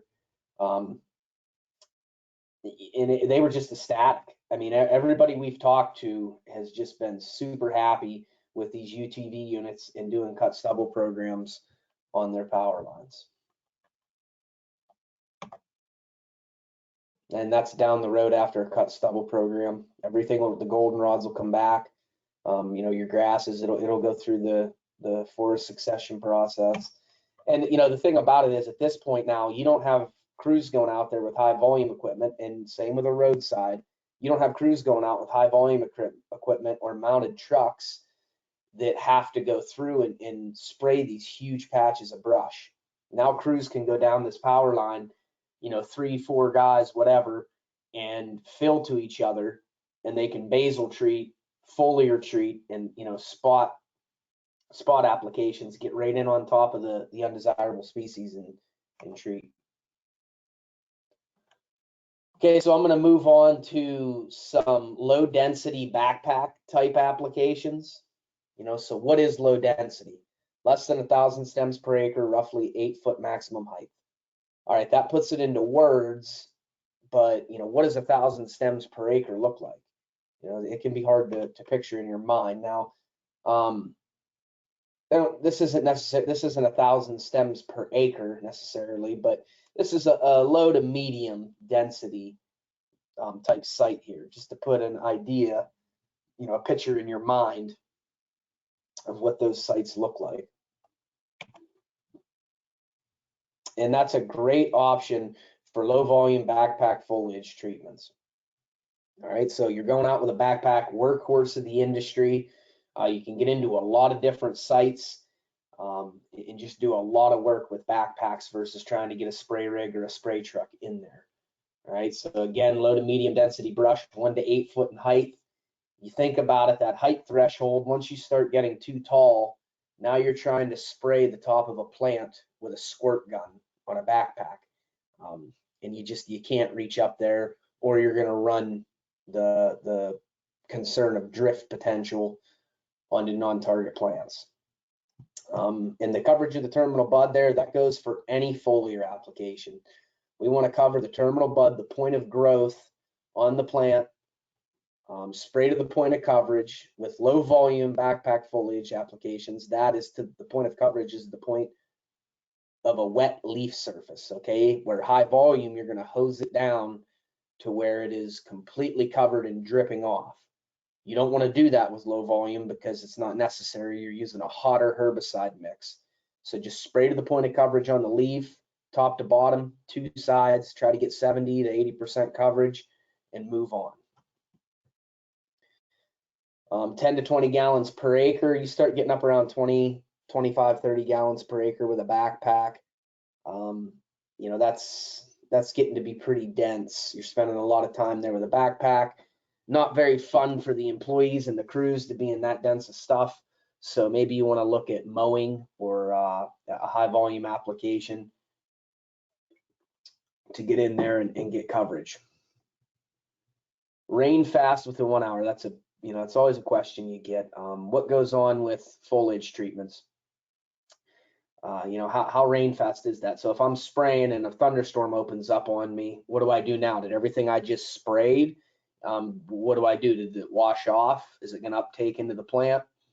And you can get into conversations of different surfactants and this and that, but the simple answer is 1 hour so everything you sprayed within the last hour, if you got hit, and I'm not talking like a light rain that moved in or a sprinkle. I mean, if you got a thunderstorm and you pushed it and it rolled right up on you, you should probably go back, the last hour, the last half hour at least, and give that stuff another quick hit, another dose on the foliage. Just so you get control. Otherwise, you can get spotty control or no control at all. And a good rule of thumb is if you saw the spray dry on the leaves, it should be okay. All right. And that low volume applications, they're typically 3 to 5% herbicide, where high volume, you're at like a 1%, 1-2% herbicide.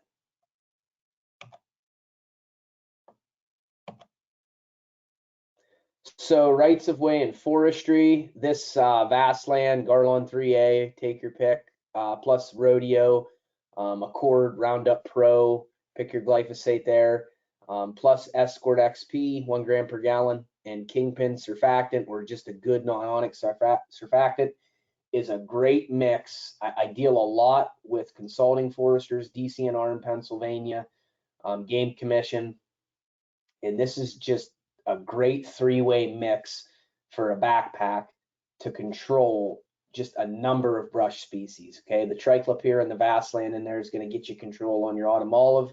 The rodeo, the glyphosate, that's going to pick up your bush honeysuckle, and it's going to help on your barberry. It's going to help you on the autumn olive too. The Escort's going to help you out big time on the multiflora rose. So if you're going into a woodlot, you're going into a roadside area, and you just have a laundry list of invasive plants, this is a good mix to put in your backpack and your sprayer. That's going to get you great control on all that stuff. Just a quick note, we do custom blending at ArborChem, 50 gallons or more. So like this mix or a basil mix or roadside mix, whatever you're using, you let us know your tank size, your calibration rate, and we can mix you up a custom blend in a 2.5 gallon jug, whatever, 5 gallon, 15 gallon, and ship it to you, dump in the tank, add water and go. Makes it easy, for big operations with a lot of employees.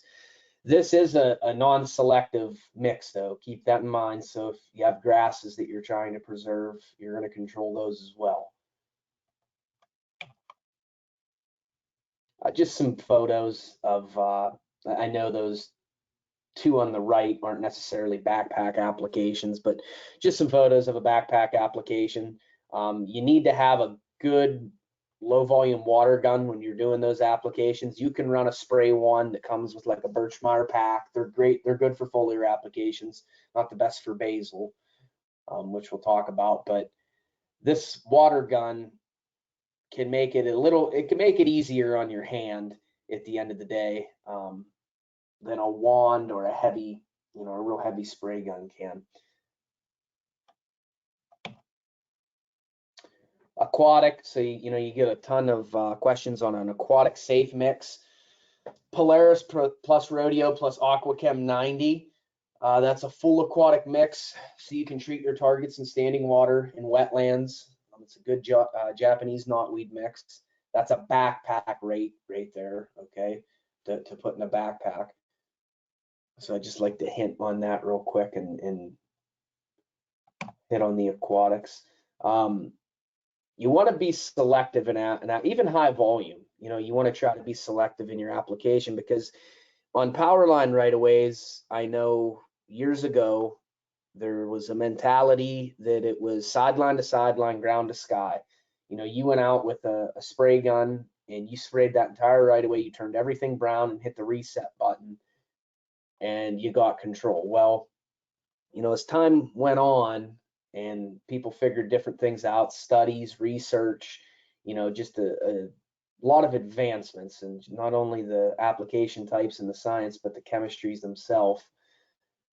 You need to be selective with the application as well as the herbicides. So this is black alder coming up in a shooting range to the right of this target. Backstop here was a 300-yard target that went back, but the brush that could be hit with a backpack was hit with that Vaseline Rodeo Escort mix, and then that bigger stuff in front of those spruce and pine in the back, that was hack and squirted. Some of it was hand cut and the stumps were treated. But it's just a good presentation of how you can be selective in the application, get on top of the target, and not harm, you know, a lot of that goldenrod and stuff in there. So backpacks that exist out there, there's just you know, everybody makes a backpack. The big players, you know, Chapin up in the top left, Solo, Swiss Mex on the right, and then Birchmeier in the middle. Those are the pretty popular ones for industrial herbicide applications. Everybody has a preference, you know, so we sell a ton of Birchmeiers at Arborchem. A lot of people will tell you that they're just a heavy-duty, great backpack. They're uncomfortable to wear. But what I like about the Birchmeier is you can pull that pump, you can fold that pump down in the back, and you can work on it in the field pretty easily, where some of these diaphragm pump packs with the pump down in the bottom of the tank there, it can just be a bigger pain in the butt to get it to. If you're running Birchmeier packs, this check valve tends to wear out. So you want to, you know, keep that in mind. If you're pumping your handle and it's not building any pressure, make sure you check that check valve, make sure the seals aren't bad in it, it's not broken, there's not debris in it. And then, I don't know, for like 25 bucks or something, you can replace that check valve that sits down in there. So low volume applications, but off of a UTV. This is the same thing, same concept. You just have a big backpack on the back of a UTV, okay? But you just need to keep in mind that if you have a high volume program going and you get a new fancy UTV unit with a spray tank in the back, and you think, oh, I'll just take that high volume gun and put it over on the UTV unit, you don't want to do that, because you're going to put out way too much product with a hotter mix, and you can get off target damage and just do a bunch of things you don't want to do. Okay, so you need a low volume gun for a low volume mix on a low volume unit. Okay, I think it makes sense. You're going to run it, you know, typically 30 psi, where we'll talk about a high volume. You're going to be up around 100 psi pressure, so you want to turn that pressure down at the pump. You don't need to spray as much pressure to obtain what you want to do, unless, you know, you're dragging a ton of hose, which could be the case. But 30 psi at the end of the gun. The bottom left is actually a cut stubble unit that has a handgun reel on it to do, you know, broadcast cut stubble applications with a handgun in tough to reach areas. This is the water gun you keep seeing pictures of. Nifty little spray gun. I like to turn that head unit up there with the T valve and the nozzles. I like to turn that so it's downward and not upward, so you don't have as much weight on the end on your wrist throughout the day. But the nice thing is you can adjust from a flat fan, you know, switch that T valve over, and then you can get that adjustable nozzle from a straight stream to a cone pattern down to a fine fog pattern for grasses and pines and cedars. So, we're talking about forestry in here too. Forestry, you can't get a pickup into a lot of areas. You can't get a big machine in somewhere to haul water and spray. So it's really popular with forestry and landowners to use these type of ATV mounted sprayers to get in there, either to haul water and have your mix in there as a nurse tank, fill into backpacks and do what you're doing, or broadcast off of them. The forestry contractors, they typically have one of these. And if you're on the edge of a skid trail or the edge of a field, or you just, you're spraying spice bush and you have just a gigantic spice bush or something, instead of wasting a whole backpack there, if you can get up to it with the tank on the ATV and spray it off of the ATV with the gun, you can just be more effective.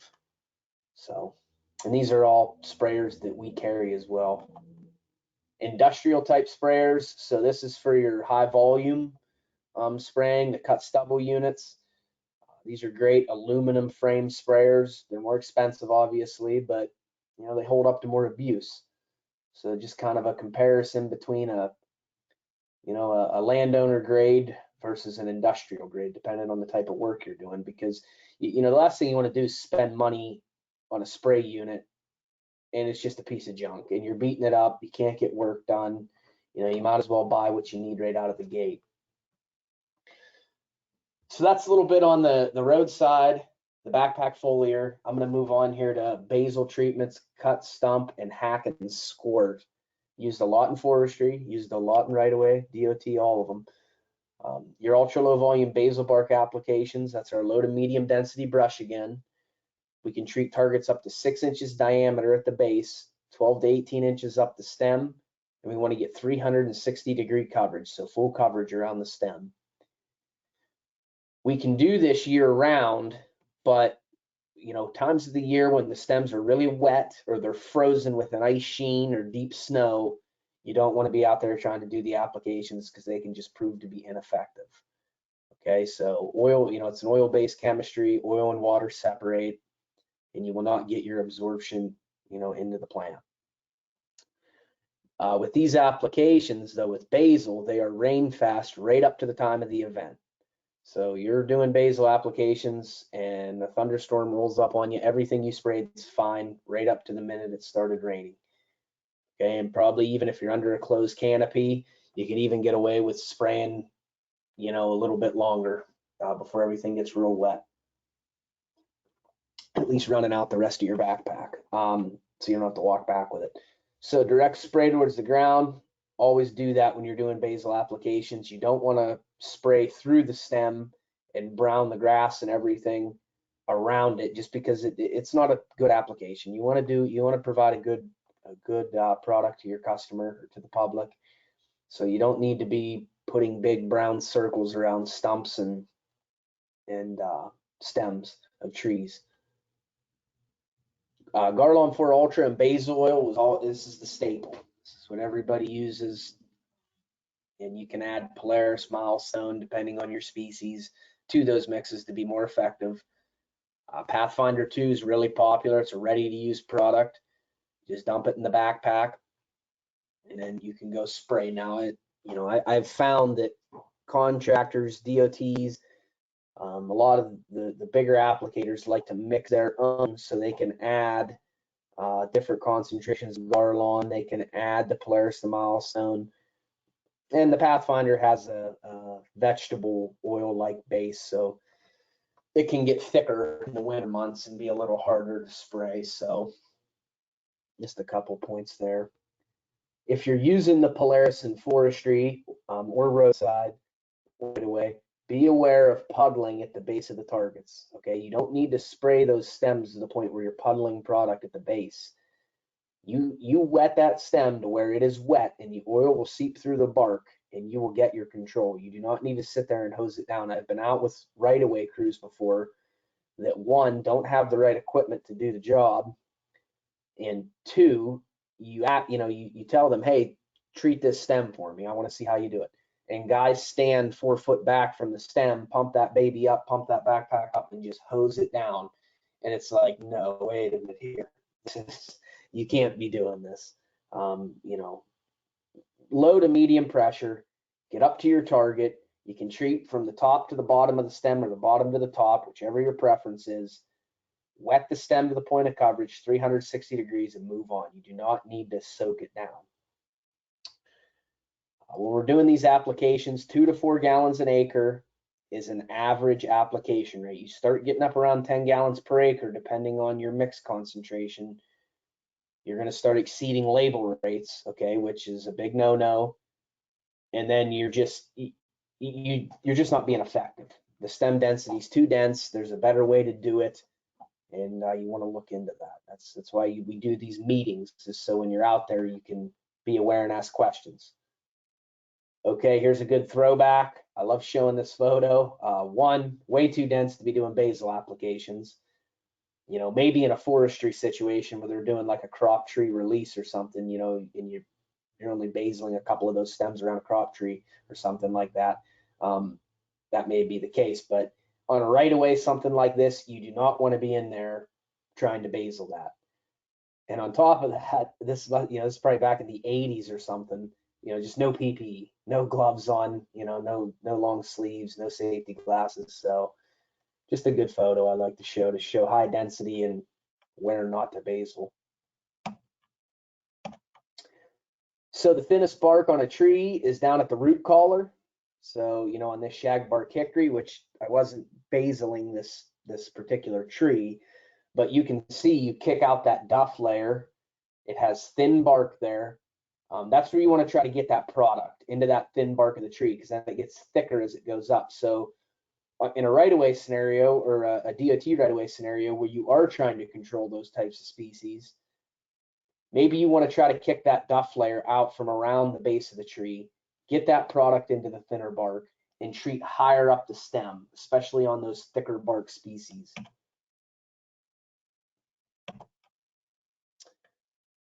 Just a picture of a custom blend jug of herbicide that we can ship to you ready to use. You can dump that in a backpack and go. Has blue dye in it. So I just like to highlight that service. Okay, so I mentioned earlier about low volume basil, ultra low volume basil, and the right wands to use or the right tools for the job. This is a B&G ultra low volume basil one. So ultra low volume is a little bit different than low volume. Okay, low volume, you would have that tip that's pictured there in the bottom. Ultra low volume, you would have a wand like this and run low pressure with a higher concentration of mix in your backpack. Okay, so these B&G basil wands are just the Cadillac, as I call it. It's the way to go for basil applications, stump applications. I have forestry and right-of-way applicators that will tell you that the amount of product that they do not waste from dripping it, because you have an automatic shutoff at the tip of this with a low volume nozzle. Okay, so you spray a stump, you spray a stem, you're not going to drip or drain the amount of product out of the length of that stem onto the ground or onto the target. So you're saving product, putting less product in the environment, and still getting the same results in the long run. So these are just a great tool to have. It's the difference between ultra low volume and low volume. I don't suggest using a plastic landscape wand on a backpack for basil treatments. At the very least, I would put a low volume tip on there, because those wands are typically designed to do foliar and bare ground type applications. Different size nozzles for different times of the year when the product thickens. Honestly, we send them with the Y3 nozzle on there. You're still restricting the flow of product big time, and you just don't have to mess around with those nozzles clogging and giving you problems all the time. If you're using one of these wands, there's some fail points or maintenance points that you need to know about. This packing nut that I'm pointing to up there at the back of the wand, they can leak. Just tighten that up. We get them from the manufacturer. We send them out when they're sold. So, be aware, you buy one of these wands, you may have to adjust the linkage there in the wand to get the right shut off at the tip, okay? I like to make people aware of that too, because it can be a little finicky. You just got to mess around with it. There's a rubber O-ring in that packing nut that if you over tighten it, it'll pull out, and then you'll have issues. So just don't over tighten it to the point where when you squeeze that trigger, it's going to pull out. Here's a real big one. This is my wand. Practice what you preach. Filters in the end of the guns and the wands. You know, you're using a oil-based chemistry here. You do not want to, neglect the cleaning of that filter system, and that's that's the same with high volume rigs too, with filters in the tanks and whatnot, in your plumbing on your system. You need to keep that stuff clean, because now you go out to spray and it's clogged up, and now you're just messing around unclogging it, cleaning filters. So just keep up with it. Know that there's a filter screen in the guns, in the wands, and just use some parts cleaner. Take that apart wearing your PPE, and keep your filter screens clean. Stump treatment, there you go. There's a stump, it was cut, it wasn't treated, and we can see resprout. Okay, that's a live stem, you can see from the fingernail test there. The green bark.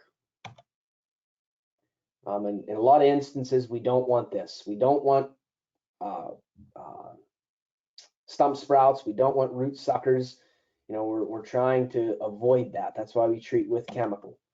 Okay, so when you're treating a stump, you want to treat that outer edge, okay, and any exposed bark. So on this, I think that was an ash tree. That was in Michigan.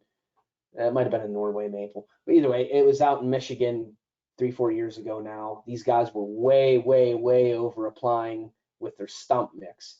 And Todd pictured in the photo there, came out. We were doing a right-of-way training, and we said to these guys, hey, let's see you treat a stump.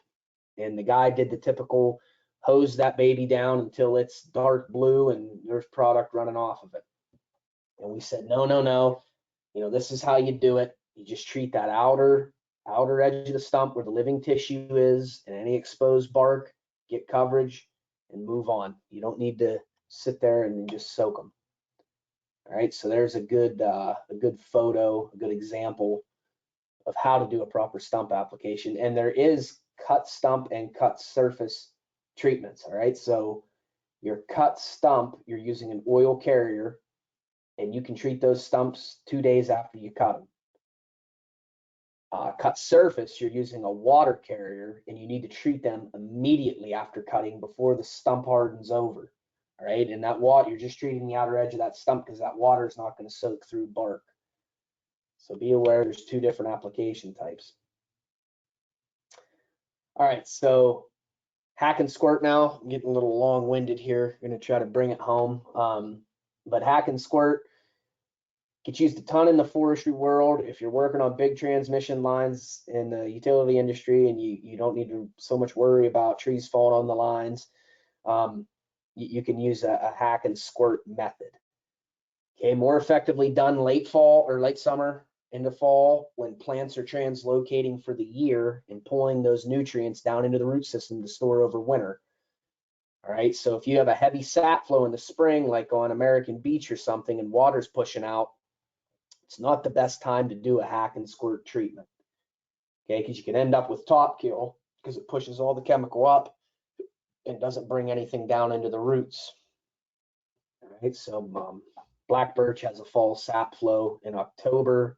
That's been found out through research with hack and squirt. It can prove to be ineffective. So keep that in mind. I tell people, if you're doing a hack and squirt and it's not a huge stem, if it's not a 6-8 inch stem and it's a 4, 2, 3, 4 inch stem, north, south, east, west, hit 4 sides of the tree, get your chemical into the cup and that you make with your incision and move on. If it's a large stem, a lot of the research and the proper way to teach it is 1 hack per 2 inch diameter of the tree. All right, so you want to be able to get enough hacks around that stem to get enough product into the tree to get control. So, and this is a good option when you can't do basil on those real large stems when you're off label. can be a really good option. So typically you're using 50-50 glyphosate and water. You can throw a little bit of Polaris in there. I don't suggest it in forestry. You can see some flashing or root grafting underground, and you can get uptake in your surrounding species, you know, in oak stands and stuff like that. This little Birchmeier Spray-Matic is a neat little sprayer. Birchmeier just makes good products, but it has a trigger lock and a pressure release valve on it with Viton seals. So what that means is when you're trying to pull it in and out of the pickup or carry it through brush, you lock the trigger. You're not squirting yourself with it. The pressure release, okay, it's a Friday, it's summer. I'm done for the day. It's hotter than heck. I throw the sprayer in the back of the work truck with a cap or something, and I'm forgetting about it until Monday. Well, you come in Monday, the sun baked on the truck, swelled the cheap little sprayer from Lowe's, and it blew up, and now you got chemical and blue dye all over the truck. So, you know, that's nice to have a pressure release valve, and the Viton seals will keep you from just eating through seals with oil-based mixtures and getting chemical leaking out. So this is a right-of-way crew. He's carrying a machete and a hack and squirt bottle with a low-volume backpack. So he can hack and squirt those edge trees that he can't reach to treat foliar, and then he can treat those shrubs and small sticks of brush in the right-of-way with the backpack. So 2 birds with 1 stone. High-volume foliar, you know, 1 to 2% herbicide. You're putting out a lot of gallons per acre, and we're hosing down the plants to the point of runoff. Okay, in any foliage application, you need to treat them after full leaf out. Now, in the forestry world, you know, there's some contractors and people will say bush honeysuckle and some of the non-natives that leaf out early, you can treat and get control on. But I suggest waiting until full leaf out, and that way there you got a fully developed leaf surface, pull the chemical into the plant. So, and high volumes, typically the way to go with knotweed, Japanese knotweed, because it's so large and dense that it can just be a pain to treat with a backpack. So that's what some high volume stuff looks like to put eyes on it. You're using a truck mounted sprayer with a big tank, big pump, 100 PSI pressure. If you're in West Virginia or even Eastern Ohio and in some steep places and you're pulling a lot of hose, you might have your pressure turned up. So here's ultra low volume thinvert. This is what thinvert is. It's a carrier. It's an oil carrier that you mix your herbicide in, and then you use specialized equipment like those nozzles there that restrict the flow of product, so you're putting less out. So if a backpack you're at 10-15 gallons, thinvert you're probably going to be at 3 to 5 gallons. All right, but you're using a hotter herbicide mix. Point being, a backpack goes further than a water backpack. All right, so hard to reach areas where you're having to mix and fill backpacks, you know, getting a lot more use out of one backpack without having to refill can be big. All right. So this is a test with a thinvert nozzle on the left and a low volume on the right.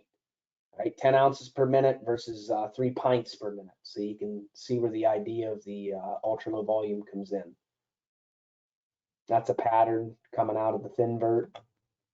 And that's your coverage. You want those droplets on a leaf surface and move on. You don't need to sit there and hose it down like you would a low volume backpack or a high volume spray rig to get your coverage.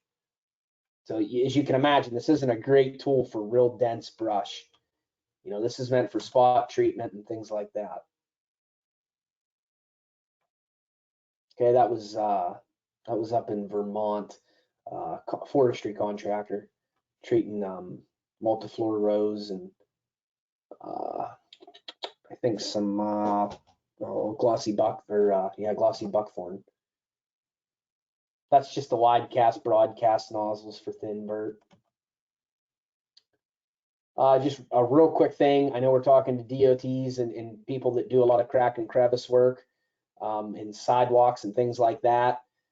Esplanade EZ is a homeowner municipal product that you mix in a backpack, glyphosate, a pre-emergent Esplanade, and diquat in there. This is a gravel lot driveway and around a house that I treated just a neat little product. I think it has a good fit for parks, departments, and municipalities and DOTs doing crack and crevice gravel lot work. So in ending, Herbicide. Herberchem updated our website. We offer an online shopping experience, not for a DOT. It's not for DOT folks that are dealing with a state contract. But the point being here is we have a lot of good resources on there for training and research. You can see that training and research tab and that label and SDS tab. You can go there and find a lot of good information on the products that you're using and some of the research that went into it. In real world scenarios, how it impacts the environment and things like that. So in ending, thanks for having me. There's my information. And if you have questions or anything, just get a hold of me. Bryan, thank you very much. I did have some questions come through. I don't know how quickly you can go back to it, but the slide that you had to talk about cattail treatment and things like that, I know it was a little ways back, and as you're going back there, they was wanting to see that. And the other question they were asking about that slide was how long it will hold once cattails are sprayed. Can it be sprayed on the edges of the protected water in marsh areas? That was some of the questions they had about that. You can spray, that mix here with the Rodeo Polaris. You should never direct sprays directly to water. You should always try to direct it towards the plant and not spray into water if possible.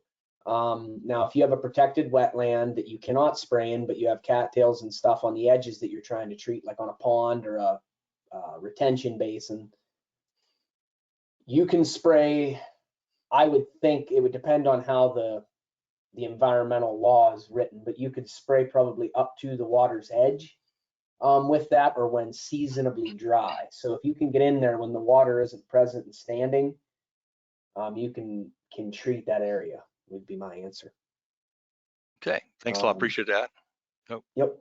Yeah, I say another question came through, and I answered this one there, but it was about ISA, asking if once we have our 30 credit hours, if they can go over and roll over the next year. It actually will not. You can only just acquire those for that 3-year period you're in.